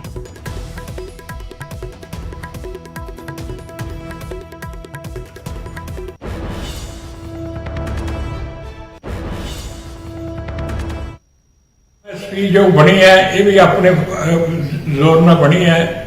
मैनू बड़ा अफसोस है, दुख होता है कि अजकल पॉलिटिक्स यही हो गई है कि वो एक्सप्लॉइट करते रहते लोगों को। हुण अमरिंदर सिंह आ जो आर्डीनेंस है दिल्ली होया है, एक मैं स्पष्ट गल करनी चाहना, हुण बयान भी देता एग्रीकल्चर मिनिस्टर ने कि कभी हो ही नहीं सकता कि MSP ਜਿਹੜੀ ਕੋਈ ਖਤਮ। ਮੈਨੂੰ ਅਫਸੋਸ ਇਸ ਗੱਲ ਦਾ ਵੀ ਬਾਦਲ ਸਾਹਿਬ ਵਾਪਸ ਮੈਦਾਨ 'ਚ ਉਤਰੇ ਵੀ ਤੇ ਵਾਹਿਗੁਰੂ ਦੀ ਬੜੀ ਕਿਰਪਾ ਹੈ, ਪਰ ਉਹ ਤਾਂ ਧਰਤਰਾਸ਼ਟਰ ਵਾਂਗੂ ਪੁੱਤਰ ਮੋਹ ਦੇ ਅੰਦਰ ਜਾਂ ਕੁਰਸੀ ਮੋਹ ਨੂੰ ਜਾਂ ਪੁੱਤਰ ਵਧੂ ਜਿਹੜੇ ਕੁਰਸੀ ਤੇ ਬੈਠੇ ਹੈ ਉਹਨਾਂ ਦੇ ਮੋਹ ਦੇ ਵਿੱਚ ਪੰਜਾਬ ਦੀ ਕਿਸਾਨੀ ਨੂੰ ਮਜ਼ਦੂਰ ਬਣਾਉਣ ਦੇ ਉੱਤੇ ਆਮਦਾ ਜਿਹੜੀ ਸਰਕਾਰ ਹੈ ਮੋਦੀ ਸਾਹਿਬ ਉਹਦੇ ਨਾਲ ਖੜੇ ਹੈ। ਤੇ ਸਾਨੂੰ ਤਾਂ ਉਮੀਦ ਸੀਗੀ ਵੀ ਬਾਦਲ ਸਾਹਿਬ ਕੋਈ ਹਾਂ ਦਾ ਨਾਰਾ ਲਾਣਗੇ ਤੇ ਸੁਖਬੀਰ ਸਿੰਘ ਹੋਰਾਂ ਨੂੰ ਕਹਿਣਗੇ ਵੀ ਤੁਸੀਂ ਆ ਕੀ ਕੰਮ ਕਰਨ ਫੜੇ। ਪਰ ਮੈਂ ਸਮਝਦਾ ਆ ਬਹੁਤ ਹੀ ਦੁਰਭਾਗਿਆਪੂਰਨ ਹੈ ਜਿਹੜਾ ਕੰਮ ਬਾਦਲ ਸਾਹਿਬ ਇਹਨਾਂ ਦੇ ਉੱਤੇ ਮੋਹਰ ਲਾ ਰਹੇ ਸੁਖਬੀਰ ਸਿੰਘ ਬਾਦਲ ਦੀ ਗੱਲ ਦੇ ਉੱਤੇ। ਇਹਦਾ ਬਹੁਤ ਵੱਡਾ ਮੈਨੂੰ ਅਫਸੋਸ ਹੈ ਕਿਉਂਕਿ ਇਹਦਾ ਭੁਗਤਾਨ ਜਿਹੜਾ ਹੈ ਆਉਣ ਵਾਲੀ ਸਾਡੀ। ਅੱਗੇ ਵਧਿਆ ਕੋਰੋਨਾ ਕਰਕੇ ਪੰਜਾਬ ਦੇ ਹਾਲਾਤ ਗੰਭੀਰ ਹੁੰਦੇ ਜਾ ਰਹੇ ਨੇ ਤਾਂ ਉਧਰ ਆਕਸੀਜਨ ਮਾਪਣ ਵਾਲੀ ਮਸ਼ੀਨ ਆਕਸੀਮੀਟਰ ਨੂੰ ਲੈ ਕੇ ਵੀ ਸਿਆਸੀ ਪਾਰਾ ਵੱਧ ਰਿਹਾ। ਵਜ੍ਹਾ ਕੇਜਰੀਵਾਲ ਵੱਲੋਂ ਕੀਤਾ ਗਿਆ ਐਲਾਨ ਹੈ ਤੇ ਉਸ ਤੇ ਉੱਪਰ ਪੰਜਾਬ ਦੇ ਮੁੱਖ ਮੰਤਰੀ ਵੱਲੋਂ ਦਿੱਤਾ ਗਿਆ ਬਿਆਨ। ਇਹ ਰਿਪੋਰਟ ਵੇਖੋ।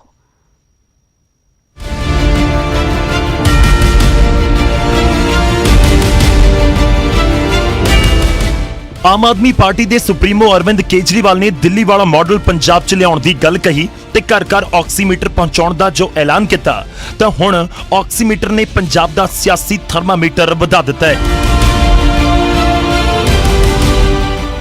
ਮੁੱਖ ਮੰਤਰੀ ਕੈਪਟਨ ਅਮਰਿੰਦਰ ਸਿੰਘ ਨੇ ਕੇਜਰੀਵਾਲ ਤੇ ਪਲਟਵਾਰ ਕੀਤਾ। ਕੈਪਟਨ ਨੇ ਸਿੱਧੀ ਚੇਤਾਵਨੀ ਦਿੱਤੀ ਕਿ ਕੇਜਰੀਵਾਲ ਪੰਜਾਬ ਤੋਂ ਦੂਰ ਰਹਿਣ ਤੇ ਪੰਜਾਬ ਦੀ ਬਜਾਏ ਦਿੱਲੀ ਦੇ ਹਾਲਾਤ ਸੰਭਾਲਣ। ਪੰਜਾਬ ਨੂੰ ਤੁਹਾਡੇ ਆਕਸੀਮੀਟਰ ਨਹੀਂ ਚਾਹੀਦੇ। ਉੱਥੇ ਕੈਪਟਨ ਨੇ ਆਮ ਆਦਮੀ ਪਾਰਟੀ ਤੇ ਵੱਡਾ ਹਮਲਾ ਬੋਲਦਿਆਂ ਕਿਹਾ ਕਿ Aam Aadmi party worker corona testing ਨੂੰ ਲੈ ਕੇ ਅਫਵਾਹਾਂ ਫੈਲਾ ਰਹੇ ਨੇ, ਜਿਸ ਕਰਕੇ ਲੋਕ ਟੈਸਟਿੰਗ ਤੋਂ ਡਰ ਰਹੇ ਨੇ। ਕੈਪਟਨ ਨੇ ਕੇਜਰੀਵਾਲ ਤੇ ਦੇਸ਼ ਵਿਰੋਧੀ ਤਾਕਤਾਂ ਦੇ ਹੱਥਾਂ ਦੇ ਵਿੱਚ ਖੇਡਣ ਤੱਕ ਦੇ ਇਲਜ਼ਾਮ ਲਗਾ ਦਿੱਤੇ। ਕੈਪਟਨ ਤੋਂ ਪਹਿਲਾਂ ਹੋਰ ਵੀ ਕਈ ਸਿਆਸੀ ਵਿਰੋਧੀ ਕੇਜਰੀਵਾਲ ਨੂੰ ਨਿਸ਼ਾਨੇ ਉੱਤੇ ਲੈ ਚੁੱਕੇ ਨੇ, ਜਿਨ੍ਹਾਂ ਨੂੰ ਆਮ ਆਦਮੀ ਪਾਰਟੀ ਦਾ ਦਿੱਲੀ ਵਾਲਾ ਮਾਡਲ ਰਾਸ ਨਹੀਂ ਆ ਰਿਹਾ। ਪੰਜਾਬ 'ਚ ਦਿੱਲੀ ਦਾ ਮਾਡਲ ਵਿਰੋਧੀਆਂ ਨੂੰ ਰਾਸ ਨਹੀਂ ਆ ਰਿਹਾ ਤੇ ਕੇਜਰੀਵਾਲ ਵਿਰੋਧੀਆਂ ਦੇ ਨਿਸ਼ਾਨੇ ਤੇ ਆ ਗਏ ਤੇ ਕਿਹਾ ਕਿ ਕੇਜਰੀਵਾਲ ਪੰਜਾਬ ਦੀ ਬਜਾਏ ਦਿੱਲੀ ਦੀ ਚਿੰਤਾ ਕਰਨ। ਆਕਸੀਮੀਟਰ ਲੈਣ ਦੇ ਕੁਝ ਲੋਕ ਇਦਾਂ ਦੇ ਵੀ ਆ, ਸਾਡੇ ਪੰਜਾਬ 'ਚ ਸਫੀਸ਼ੀਐਂਟ ਸਾਰਾ ਸਿਸਟਮ ਹੈਗਾ, ਕੋਈ ਪ੍ਰੋਬਲਮ ਵਾਲੀ ਗੱਲ ਨਹੀਂ। ਦਿੱਲੀ ਦਾ ਆਪਣਾ ਦਿੱਲੀ ਦਾ ਸੰਭਾਲ ਲੈਣ, ਪੰਜਾਬ ਦੇ ਬਾਅਦ 'ਚ ਗੱਲ ਕਰਨ। ਦੂਜੀ ਗੱਲ ਇਹ ਕਿ ਜਿਹੜੇ ਪਿੰਡਾਂ ਦੇ ਵਿੱਚ ਕੁਝ ਲੋਕ ਗਲਤ ਪ੍ਰਚਾਰ ਕਰ ਰਹੇ ਨੇ ਉਹਨਾਂ ਨੂੰ ਅਸੀਂ ਅਪੀਲ ਕਰਨੀ ਚਾਹੁੰਦੇ ਹਾਂ ਕਿ ਅੱਜ ਗਲਤ ਗੱਲ ਰਾਜਨੀਤੀ ਦੀ ਨਹੀਂ, ਗੱਲ ਲੋਕਾਂ ਦੀ ਜਾਨ ਬਚਾਉਣ ਦੀ। ਜੇਕਰ ਕੋਈ ਸਹੀ ਮਨ ਦੇ ਵਿੱਚ ਲੋਕਾਂ ਦੀ ਸੇਵਾ ਕਰਨੀ ਚਾਹੁੰਦਾ ਜਾਂ ਕੋਈ ਸਹੀ ਮਨ ਪੰਜਾਬ ਦੇ ਲਈ ਸਹਿਰਦਾ ਹੈ ਤਾਂ ਉਹਨੂੰ ਬਾਕੀ ਪਾਰਟੀ ਦੀ ਤਰ੍ਹਾਂ ਵੀ ਮੈਦਾਨ 'ਚ ਆ ਕੇ ਸਰਕਾਰ ਦੀ ਸਪੋਰਟ ਕਰਨੀ। ਅਸੀਂ ਦਿੱਲੀ ਵਾਸਤੇ ਤਾਂ ਕੁਝ ਕਰ ਨਹੀਂ ਪਾ ਰਹੇ, ਦਿਲ ਚੋਂ ਦਿੱਲੀ ਕੱਢ ਬੈਠੇ ਆ। ਪੰਜਾਬ ਦੀਆਂ ਗੱਲਾਂ ਅਸੀਂ ਕਰ ਰਹੇ। ਦਰਅਸਲ ਆਮ ਆਦਮੀ ਪਾਰਟੀ ਨੇ ਪੰਜਾਬ 'ਚ ਦਿੱਲੀ ਵਾਲਾ ਮਾਡਲ ਲਿਆਉਣ ਦੀ ਗੱਲ ਕਹੀ ਹੈ। ਦਿੱਲੀ ਦੇ ਮੁੱਖ ਮੰਤਰੀ ਤੇ ਆਮ ਆਦਮੀ ਪਾਰਟੀ ਦੇ ਸੁਪਰੀਮੋ ਅਰਵਿੰਦ ਕੇਜਰੀਵਾਲ ਨੇ ਖੁਦ ਵੀਡੀਓ ਜਾਰੀ ਕਰਕੇ ਐਲਾਨ ਕੀਤਾ ਕਿ ਆਮ ਆਦਮੀ ਪਾਰਟੀ ਦੇ ਵੱਲੋਂ ਪਿੰਡ-ਪਿੰਡ 'ਚ ਆਕਸੀਮੀਟਰ ਪਹੁੰਚਾਏ ਜਾਣਗੇ। चारों तरफ कोरोना बहुत ज़्यादा फैल गया है, पंजाब में भी काफ़ी फैल गया है चारों तरफ कोरोना। अब लोगों को सबको साथ आना पड़ेगा। आम आदमी पार्टी ने तय किया है कि लोगों के साथ मिलके हम कोशिश करेंगे ज़्यादा से ज़्यादा लोगों की जान बचाने की। तो आम आदमी पार्टी पंजाब के हर गली मोहल्ले में, हर गांव में ऑक्सीमीटर पहुंचा रही है। आम आदमी पार्टी के कार्यकर्ता लोगों के साथ मिलके घर घर जाएंगे और लोगों की ऑक्सीजन की जांच करेंगे। अगर किसी की ऑक्सीजन कम होगी तो उसको फिर अस्पताल पहुंचाने के लिए मदद करेंगे, एम्बुलेंस बुलाने में, अस्पताल पहुंचाने में, ताकि उसको ऑक्सीजन दी जा सके, ऑक्सीजन का सिलेंडर लगाया जा सके।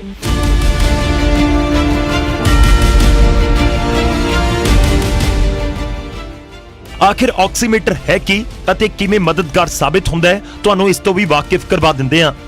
ਆਕਸੀਮੀਟਰ ਇੱਕ ਤਰ੍ਹਾਂ ਦਾ ਟੈਸਟ ਹੁੰਦਾ ਹੈ। ਡਿਵਾਈਸ ਦੇ ਵਿੱਚ ਆਪਣੀ ਉਂਗਲ ਰੱਖਣੀ ਹੁੰਦੀ ਹੈ, ਜਿਸ ਤੋਂ ਬਾਅਦ ਰੀਡਿੰਗ ਆਉਂਦੀ ਹੈ। ਇਸ ਟੈਸਟ ਦੇ ਨਾਲ ਮਰੀਜ਼ ਨੂੰ ਬਿਲਕੁਲ ਦਰਦ ਨਹੀਂ ਹੁੰਦਾ। ਆਕਸੀਮੀਟਰ ਖੂਨ 'ਚ ਆਕਸੀਜਨ ਦੇ ਪੱਧਰ ਨੂੰ ਮਾਪਣ ਦੇ ਕੰਮ ਆਉਂਦਾ ਹੈ। ਆਕਸੀਮੀਟਰ ਸਰੀਰ ਦੇ ਵਿੱਚ ਛੋਟੇ ਤੋਂ ਛੋਟੇ ਬਦਲਾਅ ਦਾ ਪਤਾ ਲਗਾ ਸਕਦਾ ਹੈ।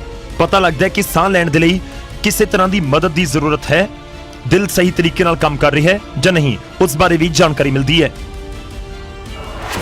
Bureau report, news 18।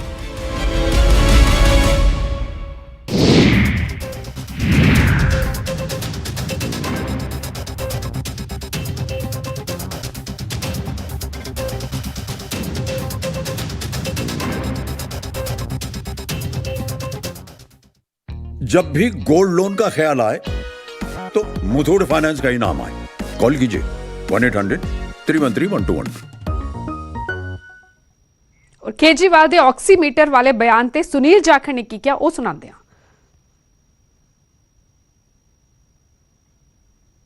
ਪਾਰਟੀ ਤੇ ਵੱਡਾ ਹਮਲਾ ਬੋਲਦਿਆਂ ਕਿਹਾ, ਉਹਨਾਂ ਦੇ ਕੇਸਿਸ ਵਧ ਰਹੇ ਨੇ, 100 ਤੋਂ ਵੱਧ ਮੌਤਾਂ ਹੋਈਆਂ ਔਰ ਇੱਕ ਦਿਨ ਦੇ ਵਿੱਚ।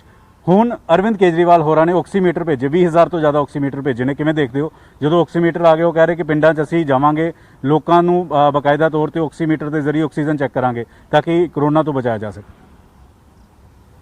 ਦੇਖੋ, ਕਿਸਾਨਾਂ ਨੂੰ ਗੁੰਮਰਾਹ ਕਰਨ ਦਾ ਜਿੰਮਾ ਅਕਾਲੀ ਦਲ ਨੇ ਤੇ ਬੀਜੇਪੀ ਨੇ ਫੜਿਆ ਤੇ ਪੰਜਾਬ ਦੇ ਲੋਕਾਂ ਨੂੰ ਗੁੰਮਰਾਹ ਕਰਨ ਦਾ ਅੱਜ ਆਕਸੀਜਨ ਚੈੱਕ ਕਰਨ ਲੱਗੇ ਆ, ਕੱਲ ਉਹਨਾਂ ਦੀ ਜੇਬਾਂ ਚੈੱਕ ਕਰਨ ਲੱਗ ਜਾਣਗੇ, ਕੱਲ ਕੁਝ ਹੋਰ ਲੈ ਕੇ ਨਾ ਜਾਂਦੇ ਰਹਿਣ। ਕੀ ਕਰਨਗੇ ਆਕਸੀਜਨ ਚੈੱਕ ਕਰਕੇ? ਉਹਦੇ ਬਾਅਦ ਕੀ ਅਗਲਾ ਕਦਮ ਕੀ ਹੈ? ਜੇ ਅਗਰ ਕਿਸੇ ਦੀ ਆਕਸੀਜਨ ਲੈਵਲ, ਇਹਨਾਂ ਨੂੰ ਮੈਂ ਜਿਹੜੇ ਇਹਨਾਂ ਦੇ ਜਾਣਗੇ ਵਰਕਰ, ਕੀ ਉਹ ਮੈਡੀਕਲ ਪੈਰਾਮੈਡੀਕਲ ਸਟਾਫ ਹੈਗਾ, ਇਹ ਉਹਨਾਂ ਨੂੰ ਪਤਾ ਹੈ ਵੀ ਕਿੰਨਾ ਇਹਦਾ ਵੇਰੀਏਸ਼ਨ ਹੈ ਪੈਰਾਮੀਟਰਸ ਦੇ ਅੰਦਰ। ਲੋਕਾਂ ਦੇ ਅੰਦਰ ਜਿਹੜੇ ਇਸ ਕਿਸਮ ਦੇ ਗਲਤ ਲੋਕ ਗਏ ਹੈ, ਅੱਜ ਕੈਪਟਨ ਸਾਹਿਬ ਨੇ ਬੜਾ ਸਹੀ ਇਸ ਗੱਲ ਤੇ ਕੀਤਾ ਵੀ ਜਿਹੜੇ ਲੋਕ ਵਿਰੋਧ ਕਰ ਰਹੇ ਹੈ ਇਸ ਕਿਸਮ ਦੇ ਸੂਡੋ ਪੈਰਾਮੈਡੀਕਲ ਜਿਹੜਾ ਸਟਾਫ ਜਾ ਰਿਹਾ, ਲੋਕਾਂ ਨੂੰ ਗੁੰਮਰਾਹ ਕਰ ਰਿਹਾ, ਲੋਕਾਂ ਨੂੰ ਜਿਨ੍ਹਾਂ ਨੂੰ ਲੋੜ ਹੈ ਉਹ ਵੀ ਟੈਸਟ ਨਹੀਂ ਕਰਵਾ ਰਹੇ। ਸੋ ਆਈ ਥਿੰਕ ਇਸ ਕਿਸਮ ਦਾ ਇਹਨਾਂ ਦੇ ਉੱਤੇ ਕੇਸ ਵੀ ਬਣ ਸਕਦਾ ਹੈ। To present themselves as a medical, non-medical or paramedical staff, that is not permissible ਸਾਹਿਬ। ਉਹਨਾਂ ਕੋਲ ਕੋਈ ਸਰਟੀਫਿਕੇਟ ਹੈ ਇਸ ਗੱਲ ਦਾ ਵੈਰੀਫਿਕੇਸ਼ਨ ਦਾ ਵੀ ਅਸੀਂ ਜਾ ਕੇ ਚੈੱਕ ਕਰਕੇ ਵੈਦਰ ਦੇ ਕੈਨ ਸਰਟੀਫਾਈ ਵੀ ਸੁਨੀਲ ਤੁਹਾਡਾ ਜਿਹੜਾ ਆਕਸੀਜਨ ਲੈਵਲ ਘੱਟ ਹੈ, ਤੁਹਾਨੂੰ ਕਰੋਨਾ ਹੋਣ ਦਾ ਸ਼ੱਕ ਹੋ ਸਕਦਾ ਹੈ, ਜਾਂ ਪੰਕਜ ਜੀ ਦਾ ਚੈੱਕ ਕਰ ਸਕਦੇ। ਹੂ ਆਰ ਦੇ? ਕੋਈ ਸਰਟੀਫਿਕੇਟ, ਕੋਈ ਨਾ ਕੋਈ ਕੁਆਲੀਫਿਕੇਸ਼ਨ ਜਾਂ ਕੋਈ ਡਿਗਰੀ ਹੈ ਨਰਸਿੰਗ ਦੀ ਜਿਹੜਾ ਜਾ ਕੇ ਚੈੱਕ ਕਰਨਗੇ। ਕਿ 2022 ਦੀਆਂ ਚੋਣਾਂ ਦੇ ਮੱਦੇਨਜ਼ਰ ਅਰਵਿੰਦ ਕੇਜਰੀਵਾਲ ਨੇ ਪੰਜਾਬ 'ਚ ਦਸਤਕ ਦਿੱਤੀ ਕਰੋਨਾ ਦੇ ਬਹਾਨੇ। ਮੈਂ ਸਮਝਦਾ ਵੀ ਤੁਸੀਂ ਬੈਕਗਰਾਉਂਡ, ਮੈਂ ਇੱਕ ਦਿਨ ਪਹਿਲਾਂ ਵੀ ਕਿਹਾ ਸਾ, ਹੈ ਬੜਾ ਗੰਭੀਰ ਮਸਲਾ ਹੈ, ਕਿਉਂਕਿ ਪਿਛਲੀ ਵਾਰੀ ਵੀ ਕਰੀਬਨ ਆ ਲੋਕ ਜਿਹੜਾ ਇਹਨਾਂ ਨੇ ਇਸੇ ਤਰ੍ਹਾਂ ਦਾ ਬੌਂਡਰ ਖੜਾ ਕੀਤਾ ਸੀਗਾ, ਉਹ ਤਾਂ ਵਾਹਿਗੁਰੂ ਦੀ ਮਿਹਰ ਹੋ ਗਈ ਵੀ ਐਨ ਮੌਕੇ ਤੇ ਆ ਕੇ ਪਕੜੇ ਗਏ। ਜਿਹੜਾ ਉਹ ਜਾ ਕੇ ਟੈਰਰਿਸਟ ਦੇ ਘਰੇ ਰਾਤ ਨੂੰ ਉਹਨਾਂ ਨੇ ਪੜਾਅ ਲਾਇਆ ਤੇ ਇਹਨਾਂ ਦਾ ਅਸਲ ਚਿਹਰਾ ਸਾਹਮਣੇ ਆ ਗਿਆ। ਅੱਜ ਫੇਰ ਜਦੋਂ 2020 ਚੱਲ ਰਿਹਾ, 2020 ਕ੍ਰਿਕਟ ਦੇ ਮੈਚ ਦੀ ਗੱਲ ਨਹੀਂ ਮੈਂ ਕਰ ਰਿਹਾ ਪੰਕਜ ਜੀ, ਮੈਂ ਜਿਹੜਾ 2020 ਰੈਫਰੈਂਡਮ ਨੂੰ ਲੈ ਕੇ ਇੱਥੇ ਲੋਕਾਂ ਦੇ ਅੰਦਰ ਕਿਤੇ ਫੇਰ ਨਾ ਉਸ ਕਿਸਮ ਦੇ ਬੀਜ ਬੋਣ ਇੱਥੇ ਆ ਜਾਣ, ਇਸ ਕਰਕੇ ਲੋਕਾਂ ਨੂੰ ਬਚਣਾ ਪਊਗਾ। ਮੁੱਦੇ ਬਹੁਤ ਹੈ, ਪਹਿਲਾਂ ਦਿੱਲੀ ਸੰਭਾਲ ਲੈਣ। ਦਿੱਲੀ ਵਾਸਤੇ ਤਾਂ ਅਮਿਤ ਸ਼ਾਹ ਜੀ ਦੇ ਗੇੜੇ ਮਾਰੀ ਜਾਂਦੇ ਸੀ, ਪੰਜਾਬ ਦਾ ਠੇਕਾ ਕੱਲਾ ਇਹਨਾਂ ਨੇ ਕੇਜਰੀਵਾਲ ਸਾਹਿਬ ਨੇ ਲੈ ਲਿਆ। ਮੈਂ ਪੁੱਛਣਾ ਚਾਹੁੰਦਾ ਕੇਜਰੀਵਾਲ ਸਾਹਿਬ ਨੂੰ, ਅਮਿਤ ਸ਼ਾਹ ਜੀ ਨੂੰ ਨਾਲ ਲੈ ਕੇ ਆਉਂਗੇ ਆਕਸੀਜਨ ਚੈੱਕ ਕਰਨ ਵਾਸਤੇ। ਹਰਿਆਣਾ ਤੋਂ ਅਗਲੀ ਖਬਰ, ਮੁਰਥਲ ਦੇ ਮਸ਼ਹੂਰ ਢਾਬਿਆਂ ਤੇ ਕੋਰੋਨਾ ਨੇ ਅਟੈਕ ਕੀਤਾ ਹੈ। ਸੁਖਦੇਵ ਢਾਬੇ ਤੋਂ ਬਾਅਦ ਗਰਮ ਤਰਮ ਢਾਬੇ ਵਿੱਚ ਵੀ ਕੋਰੋਨਾ ਨੇ ਦਸਤਕ ਦਿੱਤੀ। ਗਰਮ ਤਰਮ ਢਾਬੇ ਦੇ 10 ਮੁਲਾਜ਼ਮਾਂ ਨੂੰ ਕੋਰੋਨਾ ਹੋਇਆ। ਢਾਬੇ ਸੋਸ਼ਲ ਡਿਸਟੈਂਸਿੰਗ ਦੀਆਂ ਧੱਜੀਆਂ ਉੱਡੀਆਂ ਸਨ। और कुछ दिन पहला ही न्यूज़ 18 ने एक खबर नशर की सी। सुखदेव ढाबे के 65 मुलाजम कोरोना पॉजिटिव पाए गए ने। सुखदेव ढाबे नूं सील कर दिता गया है। इस विचाले गरम तरम ढाबे दीआं तस्वीरां भी बीते दिनी न्यूज़ 18 ने प्रमुखता के नाल नशर कीतियां सन। गरम तरम ढाबे दे भी 10 मुलाजम जड़े ने कोरोना पॉजिटिव पाए गए ने। बीते दिनियां जड़ियां तस्वीरां सामने आईयां सन गरम तरम ढाबे दीआं, ਉਹ ਡਰਾਉਣ ਵਾਲੀਆਂ ਤਸਵੀਰਾਂ ਨੇ। ਵੱਡੀ ਗਿਣਤੀ ਵਿੱਚ ਇੱਥੇ ਲੋਕ ਉਮੜੇ ਹੋਏ ਸਨ। ਸੋਸ਼ਲ ਡਿਸਟੈਂਸਿੰਗ ਦਾ ਕੋਈ ਖਿਆਲ ਨਹੀਂ ਰੱਖਿਆ ਗਿਆ ਸੀ। ਔਰ ਇਹ ਦੂਜੀ ਤਸਵੀਰ ਜਿਹੜੀ ਤੁਸੀਂ ਵੇਖ ਰਹੇ ਹੋ ਗਰਮ ਤਰਮ ਢਾਬੇ ਦੀਆਂ ਤਸਵੀਰਾਂ ਸਨ। ਬਿਨਾਂ ਮਾਸਕ ਲੋਕ ਪਹੁੰਚੇ ਹੋਏ ਸਨ ਖਾਣਾ ਖਾਣ ਬੜੇ ਆਰਾਮ ਦੇ ਨਾਲ।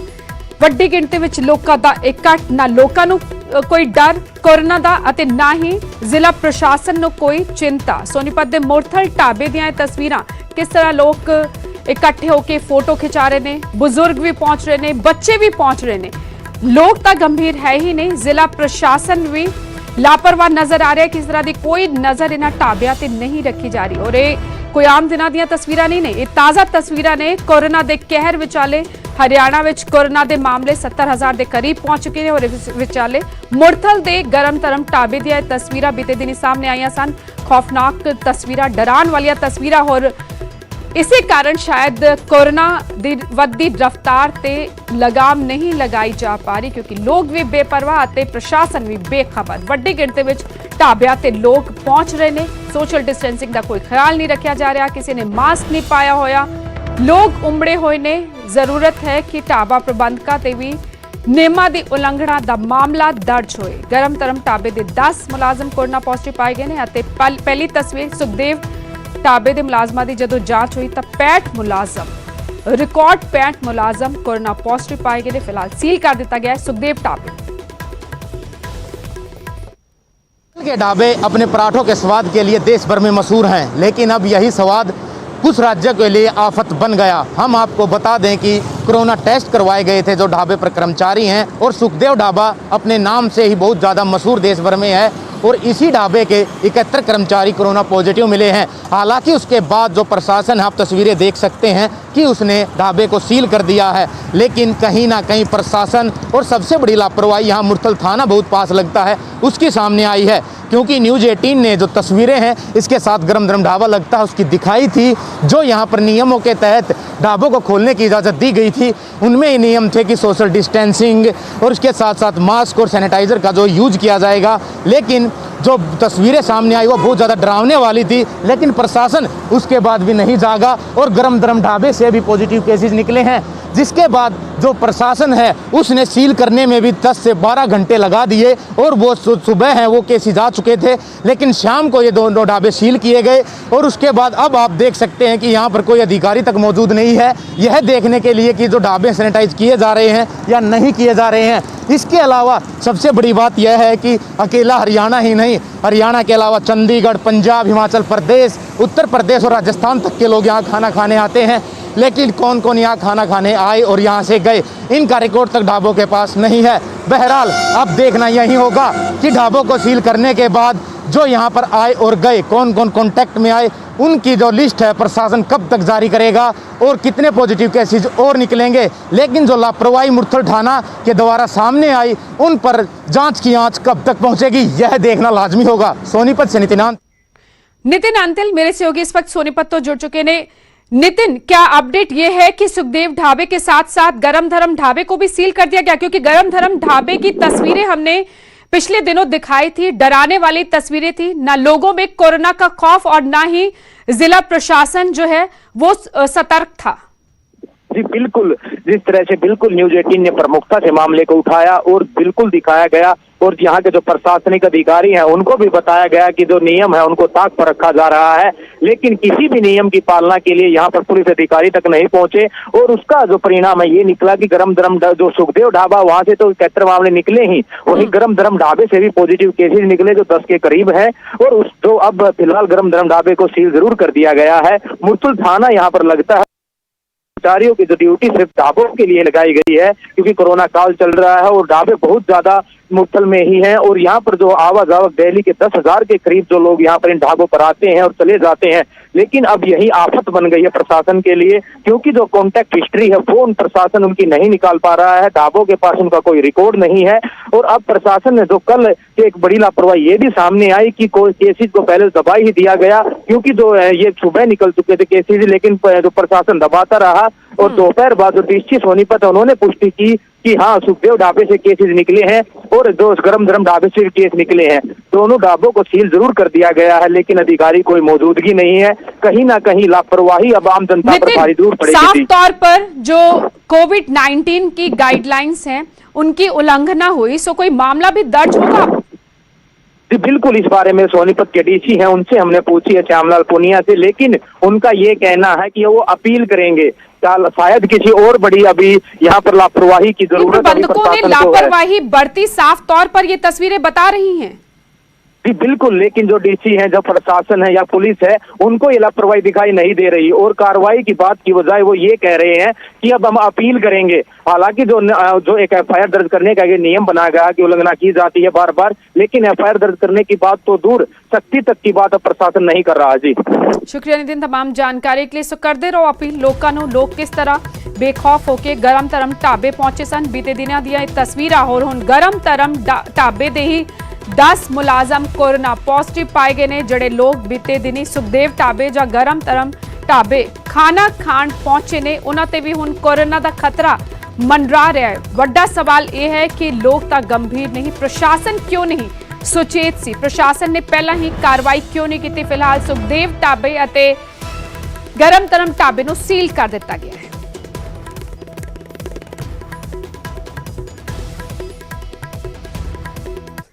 ਹੁਣ ਗੱਲ ਮੌਸਮ ਦੇ ਬਦਲਦੇ ਮਿਜਾਜ਼ ਦੀ। ਪੰਜਾਬ ਦੇ ਕਈ ਇਲਾਕਿਆਂ ਵਿੱਚ ਤੇਜ਼ ਮੀਂਹ ਪੈ ਰਿਹਾ। ਫਿਰੋਜ਼ਪੁਰ ਅਤੇ ਫਰੀਦਕੋਟ ਵਿੱਚ ਮੀਂਹ ਨਾਲ ਮੁਸੀਬਤ ਖੜੀ ਹੋ ਗਈ। ਸੜਕਾਂ ਤਾਲਾਬ ਵਿੱਚ ਤਬਦੀਲ ਹੋ ਗਈਆਂ ਨੇ। ਇੱਕ ਵਾਰ ਫਿਰ ਘਰਾਂ 'ਚ ਪਾਣੀ ਵੜ ਗਿਆ ਹੈ। ਨਿਕਾਸੀ ਦੇ ਢੁਕਵੇਂ ਇੰਤਜ਼ਾਮ ਨਾ ਹੋਣ ਕਾਰਨ ਲੋਕ ਪਰੇਸ਼ਾਨ ਨੇ। ਪ੍ਰਸ਼ਾਸਨ ਦੇ ਇੰਤਜ਼ਾਮਾਂ ਦੀ ਇੱਕ ਵਾਰ ਫਿਰ ਪੋਲ ਖੁੱਲਦੀ ਨਜ਼ਰ ਆਈ। ਸੋ ਇਹ ਤਾਜ਼ਾ ਤਸਵੀਰਾਂ ਬੀਤੇ ਦਿਨੀ ਵੀ ਜਦੋਂ ਜ਼ੋਰਦਾਰ ਬਾਰਿਸ਼ ਹੋਈ ਸੀ ਤਾਂ ਤਾਲਾਬਾਂ ਵਿੱਚ ਬਦਲ ਗਈਆਂ ਸਨ ਸੜਕਾਂ। ਇੱਕ ਵਾਰ ਫਿਰ ਫਿਰੋਜ਼ਪੁਰ ਦੀਆਂ ਇਹ ਤਸਵੀਰਾਂ ਵੇਖ ਪਾ ਰਹੇ ਹੋ ਕਿਸ ਤਰ੍ਹਾਂ ਮੁਸੀਬਤ ਵਧੀ ਹੋਈ ਹੈ ਆਮ ਲੋਕਾਂ ਲਈ। ਫਿਰੋਜ਼ਪੁਰ ਅਤੇ ਫਰੀਦਕੋਟ ਵਿਖੇ ਤਾਜ਼ਾ ਤਸਵੀਰਾਂ, ਤਾਜ਼ਾ ਬਾਰਿਸ਼ ਤੋਂ ਬਾਅਦ ਸੜਕਾਂ ਤੇ ਕੀ ਹਾਲਾਤ ਬਣੇ। ਲੋਕਾਂ ਦੇ ਘਰਾਂ ਦੇ ਅੰਦਰ ਤੱਕ ਪਾਣੀ ਪਹੁੰਚ ਗਿਆ। ਹਰ ਸਾਲ ਪ੍ਰਸ਼ਾਸਨ ਵੱਲੋਂ ਪੁਖਤਾ ਇੰਤਜ਼ਾਮਾਂ ਦੇ ਦਾਅਵੇ ਕੀਤੇ ਜਾਂਦੇ ਨੇ ਪਰ ਬਾਰਿਸ਼ ਵਿੱਚ ਇਹਨਾਂ ਦਾਅਵਿਆਂ ਦੀ ਪੋਲ ਖੁੱਲ ਜਾਂਦੀ ਹੈ।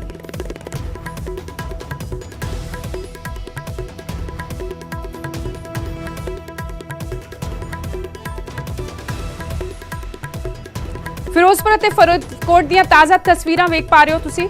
ਤਾਜ਼ਾ ਬਾਰਿਸ਼ ਤੋਂ ਬਾਅਦ ਕੀ ਹਾਲਾਤ ਦੋਵੇਂ ਸ਼ਹਿਰਾਂ ਵਿੱਚ ਬਣੇ ਨੇ। ਲੋਕਾਂ ਦੇ ਘਰਾਂ ਦੇ ਅੰਦਰ ਤੱਕ ਪਾਣੀ ਪਹੁੰਚ ਚੁੱਕਿਆ ਹੈ। ਸੜਕਾਂ ਤਾਲਾਬ ਵਿੱਚ ਤਬਦੀਲ, ਨਦੀਆਂ ਬਣੀਆਂ ਹੋਈਆਂ ਨੇ ਸੜਕਾਂ। ਲੋਕ ਮੁਸੀਬਤ ਵਿੱਚ ਨੇ ਕਿਉਂਕਿ ਲੋਕਾਂ ਨੂੰ ਘਰੋਂ ਬਾਹਰ ਨਿਕਲਣਾ ਪੈ ਰਿਹਾ ਕੰਮਕਾਜ ਦੇ ਸਿਲਸਿਲੇ 'ਚ, ਲੇਕਿਨ ਸੜਕਾਂ ਪਾਣੀ ਨਾਲ ਭਰੀਆਂ ਹੋਈਆਂ ਨੇ। ਲੋਕਾਂ ਦੇ ਘਰਾਂ ਦੇ ਅੰਦਰ ਤੱਕ ਪਾਣੀ ਪਹੁੰਚਿਆ ਹੈ ਜਿਸ ਨੇ ਮੁਸੀਬਤ ਵਧਾਈ ਹੋਈ ਹੈ। ਆਮ ਲੋਕਾਂ ਨੂੰ ਦਿੱਕਤਾਂ ਦਾ ਸਾਹਮਣਾ ਕਰਨਾ ਪੈ ਰਿਹਾ ਹੈ। ਪ੍ਰਸ਼ਾਸਨ ਦੇ ਇੰਤਜ਼ਾਮਾਂ ਦੀ ਪੋਲ ਕਿਸ ਤਰ੍ਹਾਂ ਖੁੱਲਦੀ ਨਜ਼ਰ ਆਈ। और सीधा रुख करते हैं मेरे सहयोगी नरेश सेठी दा। नरेश सेठी फरीदकोट तो जुड़ चुके ने। नरेश की हाले भी बारिश हो रही है और जे ताज़ा तस्वीरां, ताज़ा हालात तुसी विखा सको फरीदकोट ते बारिश तो बाद। जिंदर गल करिए तो देर रात तो ही जी इत्थे बारिश हो रही है और आज सुबह भी जी रुक रुक के बारिश हो रही है। उस तो बाद हुण गल करिए तो मौसम भी हले इस तरह का कि कदों भी बारिश पै सकती है। पर दूजे पासे जे असीं गल करिए तो फरीदकोट की, तो फरीदकोट विच इस वक्त बहुत ही बुरे हालात ने और जिहड़े भी नीवें इलाके ने फरीदकोट के उत्थे लगभग जिहड़ा पानी भर चुका है। मैं अपने कैमरामैन नूं कहांगा दिखावे कि किस तरह जिहड़ा नीवें इलाकों दे विच पानी भरिया और लोकां नूं परेशानी दा सबब बन चुका है। क्योंकि लगातार बारिश और उस तो बाद प्रशासन के किते ना किते दावियां दी पौल खोलदा, क्योंकि इस एरिए विच दस्सिया जा रहा कि सीवरेज ਜਿਹੜਾ ਜ਼ਿਆਦਾਤਰ ਬਲੌਕ ਰਹਿੰਦਾ, ਜਿਸ ਤੋਂ ਬਾਅਦ ਪਾਣੀ ਦਾ ਨਿਕਾਸ ਨਹੀਂ ਹੁੰਦਾ ਔਰ ਪਾਣੀ ਦਾ ਨਿਕਾਸ ਨਾ ਹੋਣ ਦੇ ਚੱਲਦੇ ਇਹ ਇਲਾਕਾ ਜਿਹੜਾ ਪਾਣੀ ਨਾਲ ਭਰ ਜਾਂਦਾ ਹੈ। ਔਰ ਇਹ ਗੱਲ ਕਰੀਏ ਇਸ ਇਲਾਕੇ ਦੀ ਹੀ ਨਹੀਂ, ਨਰੇਸ਼ ਹੋਰ ਇਹ ਤਸਵੀਰਾਂ ਚ ਵੇਖ ਪਾ ਰਹੇ ਹਾਂ ਦੁਪਹੀਆ ਵਾਹਨ ਜਿਹੜੇ ਨਿਕਲ ਰਹੇ ਨੇ, ਕਿਸ ਤਰ੍ਹਾਂ ਸ਼ਾਇਦ ਖੱਡੇ ਵੀ ਨੇ ਸੜਕਾਂ ਤੇ और ਝਟਕੇ ਖਾਂਦੇ ਹੋਏ ਵਾਹਨ ਅੱਗੇ ਵਧ ਰਹੇ ਨੇ।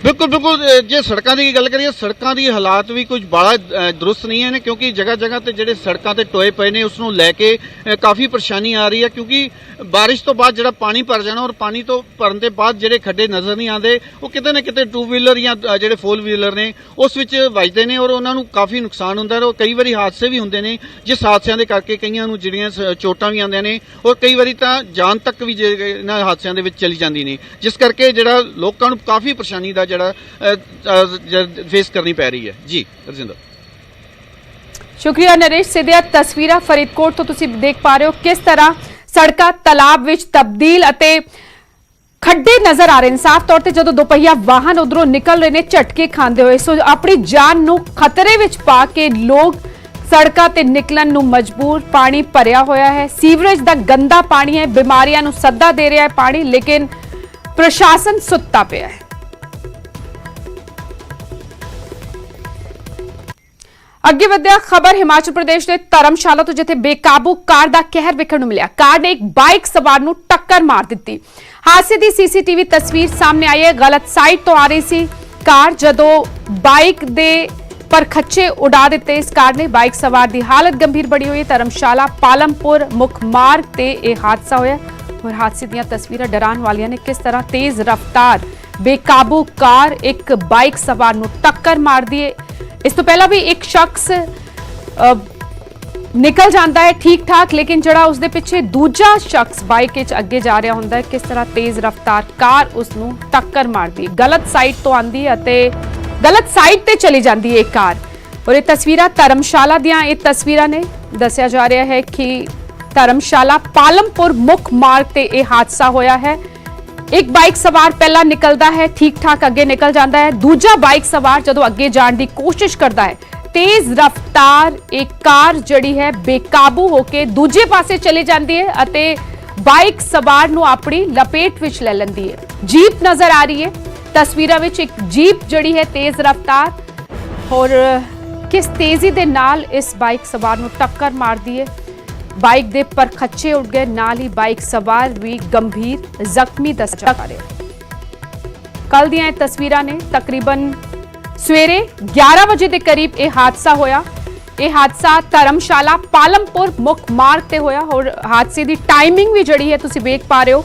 ये जड़ी सीसीटीवी तस्वीरां सामने आईयां ने, उस विच 11 बजे के करीब यह हादसा होया। तेज रफ्तार जीप गलत साइड ते जांदी है अते एक बाइक सवार नूं दराड़ दिंदी है। बाइक दे पर खच्चे उड़ गए और खौफनाक डरान वाली तस्वीरें कही जा सकती हैं। दिल दहलाण वाला यह हादसा, बाइक सवार की हालत गंभीर दसी जा रही है।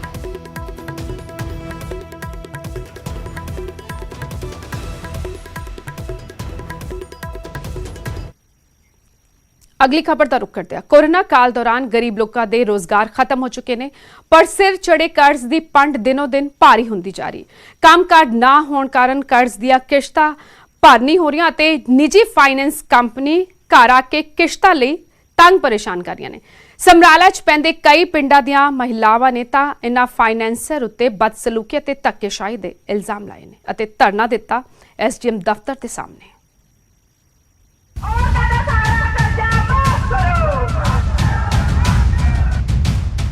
कोरोना दे धारा 144 की परवाह न करदियां सड़कां ते उतरियां सैकड़े औरतां निजी फाइनेंस कंपनी की बदसलूकी ते धक्केशाही तो परेशान हन। तस्वीरां समराला SDM दफ्तर दे बाहर दियां ने, जिथे धरना दे रही वख-वख पिंडां दियां इन्हां गरीब औरतां दा इल्जाम है कि प्राइवेट फाइनेंस कंपनियां दे गुंडे उन्हां दे घरां दे विच जबरी दाखल हुंदे ने और किश्तां दी वसूली दे लई घर दे भांडे तक चुक के ले जाण दियां धमकियां दिंदे ने। जदों कि कोरोना कारण इन्हां दे कामकाज बिल्कुल ठप्प पए ने, खाने दे भी लाले पए हुए ने, तां अजिहे दे विच ओ सिर चढ़े कर्ज दियां किश्तां कित्थों देण।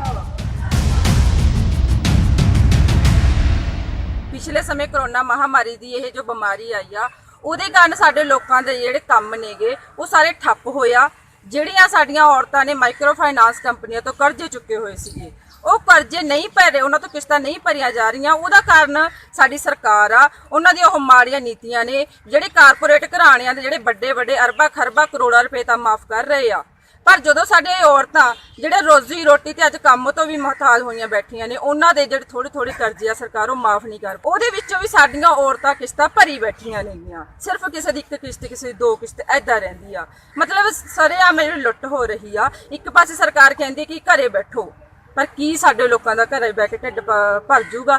ਸਾਡੇ ਲੋਕਾਂ ਨੂੰ ਤਾਂ ਕੰਮ ਕਰਨਾ ਪੈਣਾ। ਔਰ ਸਰਕਾਰ ਸਾਡੇ ਲੋਕਾਂ ਨੂੰ ਕੋਈ ਰਿਆਇਤ ਨਹੀਂ ਦੇ ਰਹੀ। ਗਰੀਬ ਔਰਤਾਂ ਦੇ ਰੋਸ ਪ੍ਰਦਰਸ਼ਨ ਦੀ ਅਗਵਾਈ ਕਰਨ ਵਾਲੇ ਜ਼ਿਲ੍ਹਾ ਸੰਘਰਸ਼ ਕਮੇਟੀ ਦੇ ਆਗੂਆਂ ਨੇ ਸਰਕਾਰ ਨੂੰ ਚੇਤਾਵਨੀ ਦਿੱਤੀ ਹੈ ਕਿ ਜੇਕਰ ਪੰਜਾਬ ਸਰਕਾਰ ਨੇ ਪਿੰਡਾਂ ਦੀਆਂ ਔਰਤਾਂ ਦੀਆਂ ਬਕਾਇਆ ਰਹਿੰਦੀਆਂ ਕਿਸ਼ਤਾਂ ਤੁਰੰਤ ਮੁਆਫ ਨਾ ਕੀਤੀਆਂ ਤਾਂ 15 ਸਤੰਬਰ ਨੂੰ ਕਰਜ਼ੇ ਤੋਂ ਪੀੜਤ ਹਜ਼ਾਰਾਂ ਹੀ ਪਿੰਡੂ ਔਰਤਾਂ ਵੱਲੋਂ ਪਟਿਆਲਾ ਵਿਖੇ ਮੁੱਖ ਮੰਤਰੀ ਨਿਵਾਸ ਦਾ ਘਿਰਾਓ ਕੀਤਾ ਜਾਵੇਗਾ। ਸਾਡੀ ਮੰਗ ਇਹ ਆ ਵੀ ਜਿਹੜੇ ਲੋਕਾਂ ਨੂੰ ਘਰਾਂ 'ਚ ਤੰਗ ਕੀਤਾ ਜਾਂਦਾ ਹੈਗੇ, ਧੱਕੇਸ਼ਾਹੀ ਕਰੀ ਜਾ ਰਹੀ ਹੈਗੀ, ਜੋ ਮਾਈਕਰੋ ਫਾਈਨਾਂਸ ਕੰਪਨੀ ਵਾਲੇ ਧਮਕੀਆਂ ਦਿੰਦੇ ਨੇ ਇਹਨਾਂ ਨੂੰ ਆ ਕੇ ਕੁੱਟਮਾਰ ਕਰਦੇ ਨੇ। ਪਰ ਕੁਝ ਲੇਡੀਆਂ ਨਾਲ ਕੁੱਟਮਾਰ ਹੋਈ ਆ, ਉਹ ਸਾਡੇ ਲਈ ਇਸ ਟਾਈਮ ਮੌਕੇ 'ਤੇ ਮੌਜੂਦ ਨੇ। ਪਰ ਲੇਕਿਨ ਇੱਦਾਂ ਹੀ ਧੱਕੇਸ਼ਾਹੀ ਕਰਨ ਨਾਲ ਕੈਪਟਨ ਸਰਕਾਰ ਨੂੰ ਸਾਡੀ ਹੱਥ ਬੰਨ੍ਹ ਕੇ ਬੇਨਤੀ ਆ ਵੀ ਜਦ ਤੁਸੀਂ ਜੱਟਾਂ ਦਾ 2-2 ਲੱਖ ਰੁਪਇਆ ਮਾਫ ਕਰ ਸਕਦੇ ਹੋ ਤਾਂ ਲੇਡੀ ਦਾ ਤਾਂ ਹੈ ਹੀ 40 ਤੋਂ 80 ਹਜ਼ਾਰ ਰੁਪਏ ਤਕਰੀਬਨ ਸਾਰੀ ਲੋਨ। ਪਲੀਜ਼ ਇਹਨਾਂ ਨੂੰ ਮਾਫ ਕਰੋ। ਪਿੰਡਾਂ ਦੀਆਂ ਗਰੀਬ ਔਰਤਾਂ ਵੱਲੋਂ ਘਰਾਂ ਦੇ ਛੋਟੇ-ਮੋਟੇ ਕੰਮਾਂ ਦੇ ਲਈ ਨਿੱਜੀ ਕੰਪਨੀਆਂ ਤੋਂ ਕਰਜ਼ ਲਿਆ ਗਿਆ ਸੀ, ਪਰ ਅਚਾਨਕ ਹੋਏ ਲੋਕਡਾਊਨ ਤੇ ਕੋਰੋਨਾ ਕਾਰਨ ਇਹਨਾਂ ਗਰੀਬਾਂ ਦੇ ਕੰਮਕਾਜ ਠੱਪ ਹੋ ਗਏ। ਘਰਾਂ ਦੇ ਚੁੱਲ੍ਹੇ ਠੰਡੇ ਪੈ ਗਏ। ਅਜਿਹੇ ਦੇ ਵਿੱਚ ਇਹ ਗਰੀਬ ਸਿਰ ਚੜੇ ਕਰਜ਼ ਦੀ ਕਿਸ਼ਤਾਂ ਕਿੱਥੋਂ ਉਤਾਰਨਗੇ? ਲੋੜ ਹੈ ਸਰਕਾਰ ਨੂੰ ਅਜਿਹੇ ਦੌਰ ਦੇ ਵਿੱਚ ਗਰੀਬਾਂ ਦੀ ਬਾਹ ਫੜਨ ਦੇ ਨਾਲ-ਨਾਲ ਗੁੰਡਾਗਰਦੀ ਕਰਨ ਵਾਲੇ ਫਾਈਨਾਂਸ ਕੰਪਨੀਆਂ ਖਿਲਾਫ ਵੀ ਸਖਤ ਕਾਰਵਾਈ ਕਰਨ ਦੀ। ਸਮਰਾਲਾ ਤੋਂ ਗੁਰਦੀਪ ਸਿੰਘ, ਨਿਊਜ਼ 18। और एक प्रदर्शन कल ਵੱਖ-ਵੱਖ ਸ਼ਹਿਰਾਂ ਵਿੱਚ ਪੰਜਾਬ ਸਰਕਾਰ ਦੀ ਪੈਨਸ਼ਨ ਪਾਲਿਸੀ ਦੇ ਖਿਲਾਫ ਵੀ ਹੋਇਆ ਅਤੇ ਮੁਲਾਜ਼ਮ ਸੜਕਾਂ ਤੇ ਉਤਰੇ, ਆਵਾਜ਼ ਬੁਲੰਦ ਕੀਤੀ ਸਰਕਾਰ ਦੇ ਖਿਲਾਫ।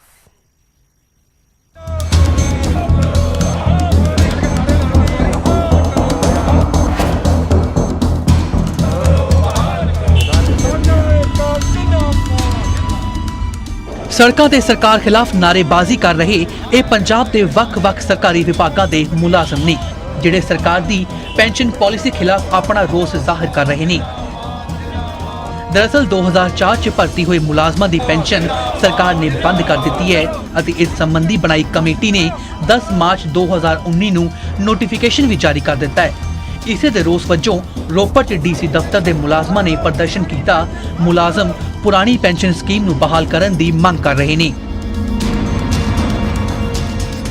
ਸਾਡੀ ਮੰਗ ਇਹ ਹੈ ਜਿਹੜੇ 1/4 ਤੋਂ ਬਾਅਦ ਜਿਹੜੇ ਕਰਮਚਾਰੀ ਆ ਭਰਤੀ ਹੋਏ ਆ ਉਹਨਾਂ ਦੀ ਜਿਹੜੀ ਪੈਨਸ਼ਨ ਹੈ ਪੁਰਾਣੀ ਪੈਨਸ਼ਨ ਲਾਗੂ ਕੀਤੀ ਜਾਵੇ ਤੇ ਐਨਪੀਐਸ ਜਿਹੜੀ ਸਕੀਮ ਆ ਉਹ ਬੰਦ ਕੀਤੀ ਜਾਵੇ।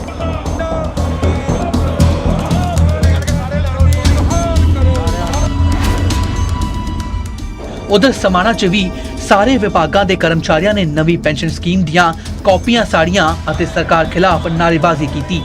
ਮੁਲਾਜ਼ਮਾਂ ਨੇ ਕਿਹਾ ਕਿ ਸਰਕਾਰ 2022 ਦੇ ਵਿੱਚ ਨਤੀਜੇ ਭੁਗਤਣ ਦੇ ਲਈ ਤਿਆਰ ਰਹੇ। ਜਿਹੜਾ ਕੋਈ ਐਮਐਲਏ ਹੈ, ਕੋਈ ਮੰਤਰੀ ਆ, ਭਾਵੇਂ 1 ਵਾਰ ਬਣੇ ਭਾਵੇਂ 7 ਵਾਰ ਬਣੇ, ਉਹਦੀਆਂ 7 ਪੈਨਸ਼ਨਾਂ ਨੇ। ਇਹਦੇ ਉਲਟ ਉਹ 5 ਸਾਲ ਲਈ ਐਮਐਲਏ ਚੁਣਿਆ ਜਾਂਦਾ, ਉਹਦੀ ਪੈਨਸ਼ਨ ਲੱਗ ਜਾਂਦੀ ਆ। ਜਿਹੜਾ ਮੁਲਾਜ਼ਮ ਸਾਡਾ 20 ਸਾਲ 25 ਸਾਲ ਸਰਵਿਸ ਕਰਕੇ ਆਉਂਦਾ ਉਹਦੀ ਪੈਨਸ਼ਨ ਨਹੀਂ ਹੈਗੀ। ਇਸ ਕਰਕੇ ਅਸੀਂ ਪ੍ਰੋਟੈਸਟ ਕਰ ਰਹੇ ਹਾਂ। ਅੱਜ ਇਹ ਪ੍ਰੋਟੈਸਟ ਕੇਵਲ ਸਮਾਣੇ 'ਚ ਨਹੀਂ ਹੋ ਰਿਹਾ, ਸਾਰੇ ਪੰਜਾਬ ਦੇ ਵਿੱਚ ਵੱਖ-ਵੱਖ ਥਾਵਾਂ ਦੇ ਉੱਤੇ ਕੀਤਾ ਜਾ ਰਿਹਾ ਤਾਂ ਕਿ ਸਾਡੀ ਜਿਹੜੀ ਪੁਰਾਣੀ ਪੈਨਸ਼ਨ ਆ ਉਹ ਬਹਾਲ ਕੀਤੀ ਜਾ ਸਕੇ।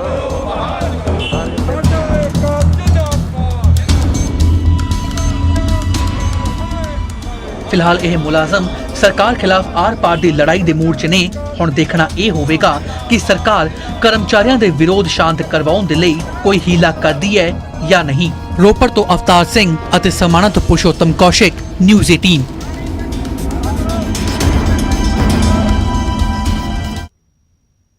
ਹੁਣ ਜੋ ਤਸਵੀਰਾਂ ਤੁਹਾਡੀ ਟੀਵੀ ਸਕਰੀਨ ਤੇ ਆਉਣ ਜਾ ਰਹੀਆਂ ਨੇ ਉਹ ਬੇहद ਖਤਰਨਾਕ ਨੇ ਜਾਂ ਕਹੋ ਡਰਾਉਣ ਵਾਲੀਆਂ ਨੇ। ਘਟਨਾ ਅੰਮ੍ਰਿਤਸਰ ਦੀ ਹੈ ਜਿੱਥੇ ਪਹਿਲਾਂ ਵੀ ਕਈ ਵਾਰ ਅਜਿਹੀਆਂ ਵਾਰਦਾਤਾਂ ਨਿਕਲ ਕੇ ਸਾਹਮਣੇ ਆ ਚੁੱਕੇ ਨੇ, ਪਰ ਕਾਨੂੰਨ ਦਾ ਡਰ ਅਜੇ ਵੀ ਸ਼ਰਾਰਤੀ ਅਨਸਰਾਂ ਦੇ ਦਿਲਾਂ ਵਿੱਚ ਨਹੀਂ ਬੈਠਾ। ਇਹ ਰਿਪੋਰਟ ਵੇਖੋ।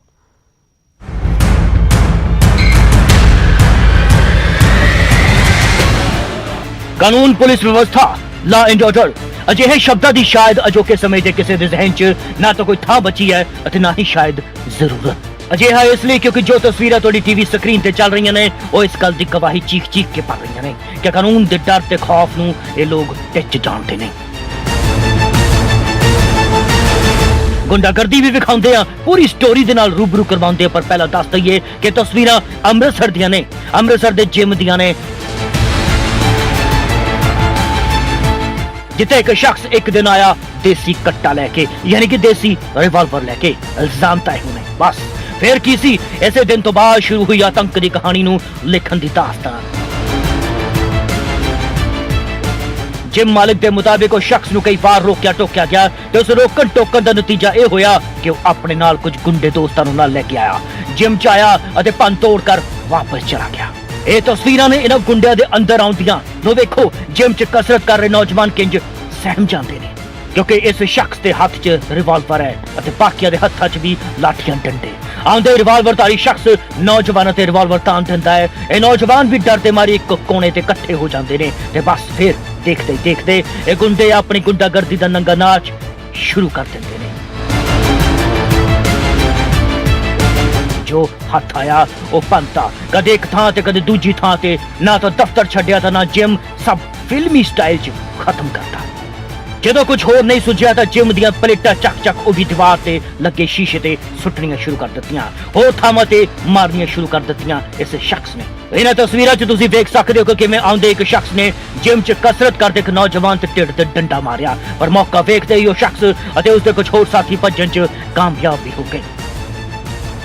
ਬਹਰਹਾਲ ਦੱਸਦੀ ਇੱਕ ਵੀਡੀਓ ਇਲਾਕੇ 'ਚ ਵਾਇਰਲ ਹੋ ਚੁੱਕੀ ਹੈ, ਪੁਲਿਸ ਇਹਨਾਂ ਦੀ ਭਾਲ 'ਚ ਜੁਟੀ ਹੋਈ ਹੈ, ਪਰ ਇਸ ਹਰਕਤ ਨੇ ਇੱਕ ਵਾਰ ਫਿਰ ਦੱਸਤਾ ਕਿ ਅੰਮ੍ਰਿਤਸਰ 'ਚ ਅਜਿਹੇ ਗੁੰਡਿਆਂ ਨੂੰ ਕਾਨੂੰਨ ਦਾ ਖੌਫ ਕਿੰਨਾ ਕੁ ਹੈ। ਚੰਡੀਗੜ੍ਹ ਨਿਊਜ਼ ਡੈਸਕ ਤੋਂ ਨੀਰਜ ਪਾਲੀ ਦੇ ਨਾਲ ਅੰਮ੍ਰਿਤਸਰ ਤੋਂ ਰਾਜੀਵ ਸ਼ਰਮਾ, ਨਿਊਜ਼ 18 ਪੰਜਾਬ। ਬੇਸ਼ੱਕ ਸਰਕਾਰ ਤੇ ਪੁਲਿਸ ਜ਼ਹਿਰੀਲੀ ਸ਼ਰਾਬ ਖਿਲਾਫ ਸ਼ਿਕੰਜਾ ਕੱਸਣ ਦਾ ਰਾਗ ਅਲਾਪਦੀ ਹੈ, ਪਰ ਇਸ ਦੇ ਬਾਵਜੂਦ ਜ਼ਹਿਰੀਲੇ ਜਾਮ ਦਾ ਗੋਰਖ ਧੰਦਾ ਬਦਸਤੂਰ ਜਾਰੀ ਅਤੇ ਅਜੇ ਵੀ ਮੌਤ ਦਾ ਸਮਾਨ ਧੜੱਲੇ ਨਾਲ ਤਿਆਰ ਕੀਤਾ ਜਾ ਰਿਹਾ ਤੇ ਨਸ਼ੇ ਦੇ ਸੌਦਾਗਰਾਂ ਨੂੰ ਅਜੇ ਵੀ ਪੁਲਿਸ ਦਾ ਕੋਈ ਖੌਫ ਨਹੀਂ।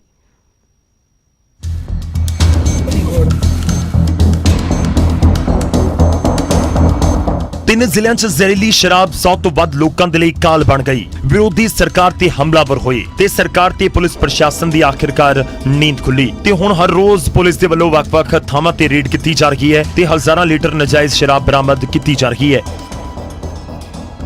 ਪਰ ਪੁਲਿਸ ਦੀ ਕਾਰਵਾਈ ਦੇ ਬਾਵਜੂਦ ਨਜਾਇਜ਼ ਸ਼ਰਾਬ ਦਾ ਗੋਰਖ ਧੰਦਾ ਕਿੰਨਾ ਕੁ ਖਤਮ ਹੋਇਆ, ਇਸ ਦੀ ਗਵਾਹੀ ਇਹ ਤਸਵੀਰਾਂ ਭਰ ਰਹੀਆਂ ਨੇ।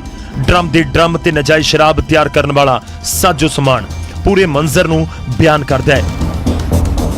ਤਸਵੀਰਾਂ ਜ਼ਿਲ੍ਹਾ ਕਪੂਰਥਲਾ ਦੀਆਂ ਨੇ, ਜਿੱਥੇ ਬਿਆਸ ਦਰਿਆ 'ਚ ਇੱਕ ਟਾਪੂ ਤੇ ਪੁਲਿਸ ਤੇ ਐਕਸਾਈਜ਼ ਵਿਭਾਗ ਦੇ ਵੱਲੋਂ ਸਾਂਝਾ ਆਪਰੇਸ਼ਨ ਚਲਾਇਆ ਗਿਆ ਤੇ ਨਜਾਇਜ਼ ਸ਼ਰਾਬ ਦਾ ਜ਼ਖੀਰਾ ਬਰਾਮਦ ਕੀਤਾ ਗਿਆ, ਜਿੱਥੇ 20,000 ਲੀਟਰ ਦੇਸੀ ਲਾਹਣ, ਸ਼ਰਾਬ ਬਣਾਉਣ ਵਾਲਾ ਸਮਾਨ, ਚਲਦੀਆਂ ਭੱਠੀਆਂ ਜ਼ਬਤ ਕੀਤੀਆਂ ਗਈਆਂ। ਸਰਚ ਕਰਨ ਗਏ ਆ ਤੇ ਸਾਨੂੰ ਇਨਫੋਰਮੇਸ਼ਨ ਮਿਲੀ ਆ ਵੀ ਇੱਕ ਬਹੁਤ ਵੱਡੀ ਡਿਸਟਿਲਰੀ ਮੰਡ ਏਰੀਏ ਦੇ ਵਿੱਚ ਬਿੰਦਰ ਪੁੱਤਰ ਗੁਰਮੇਜ ਹੈਗਾ ਨਾਂ ਦਾ ਬੰਦਾ, ਤੇ ਉਹਨੇ ਲਾਈ ਆ ਤੇ ਕੱਢਣ ਡਿਆ ਵਾ। ਉੱਥੇ ਵੀ ਸਾਈਜ਼ ਇੰਸਪੈਕਟਰ ਸਾਹਿਬ ਨੂੰ ਬੁਲਾਇਆ, ਜਿਹੜੇ ਉੱਥੇ ਆਪਣੀ ਫੋਰਸ ਨਾਲ ਆ ਕੇ ਨਾਗ ਰੇਡ ਕੀਤਾ ਤੇ ਉੱਥੇ ਬਣੀ ਹੋਈ ਢੱਲ ਜਿਹੜੀ ਆ ਦਰਿਆ ਦੇ ਵਿੱਚ ਆਲੇ ਦੁਆਲੇ ਸਾਰੇ ਪਾਣੀ ਸੀਗਾ। ਉੱਥੇ ਤਰਪਾਲਾਂ ਦੇ ਵਿੱਚ ਉਹਨਾਂ ਨੇ ਗੁੜ ਘੋਲਿਆ ਹੋਇਆ ਸੀ, ਕਾਫੀ ਗੁੜ ਘੋਲਿਆ ਮਿਲਿਆ। ਜਦੋਂ ਦੇਖਿਆ ਤੇ 20,000 ਕਿਲੋ ਲਾਹਣ ਹੋਣੀ, 4 ਡਰਮ ਪੱਕੇ ਫਿੱਟ ਕੀਤੇ ਹੋਏ ਸੀ, ਹੋਰ ਸਮਾਨ ਮਿਲਿਆ ਜੀ। ਬੰਦਾ ਤੇ ਮੌਕੇ ਤੋਂ ਦੌੜ ਗਿਆ।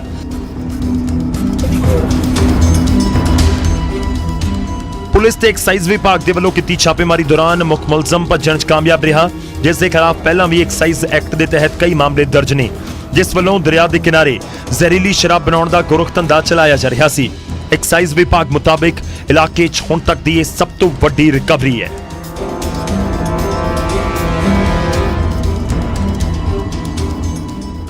ਇਹ ਸਾਡਾ ਆਪਰੇਸ਼ਨ ਬੜੇ ਲੰਮੇ ਸਮੇਂ ਦੀ ਚੱਲ ਰਿਹਾ ਸੀ, ਜਿਹੜਾ ਅਸੀਂ ਕੱਲ ਬਹੁਤ ਸਫਲਤਾਪੂਰਵਕ ਖਤਮ ਕੀਤਾ।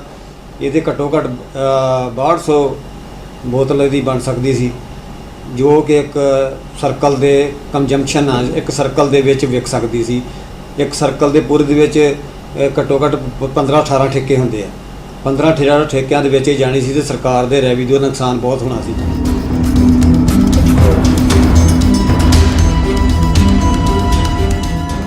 ਬੇਸ਼ੱਕ 100 ਤੋਂ ਵੱਧ ਲੋਕਾਂ ਦੀ ਮੌਤਾਂ ਦੇ ਬਾਅਦ ਪੁਲਿਸ ਪ੍ਰਸ਼ਾਸਨ ਹਰਕਤ ਵਿੱਚ ਹੈ, ਪਰ ਅਜੇ ਵੀ ਸ਼ਰੇਆਮ ਜ਼ਹਿਰੀਲੀ ਸ਼ਰਾਬ ਦਾ ਗੋਰਖਧੰਦਾ ਧੜੱਲੇ ਦੇ ਨਾਲ ਜਾਰੀ ਹੈ ਤੇ ਲੋਕਾਂ ਦੀ ਜਾਨ ਨੂੰ ਜ਼ੋਖਿਮ ਦੇ ਵਿੱਚ ਪਾ ਰਿਹਾ ਹੈ। ਤੇ ਸਵਾਲ ਅਜੇ ਵੀ ਬਰਕਰਾਰ ਹੈ ਕਿ ਲੋਕਾਂ ਦੀ ਜ਼ਿੰਦਗੀ ਦੇ ਨਾਲ ਖਿਲਵਾੜ ਕਦੋਂ ਤੱਕ। ਕਪੂਰਥਲਾ ਤੋਂ ਜਗਜੀਤ ਅੰਜੂ, ਨਿਊਜ਼ 18 ਪੰਜਾਬ।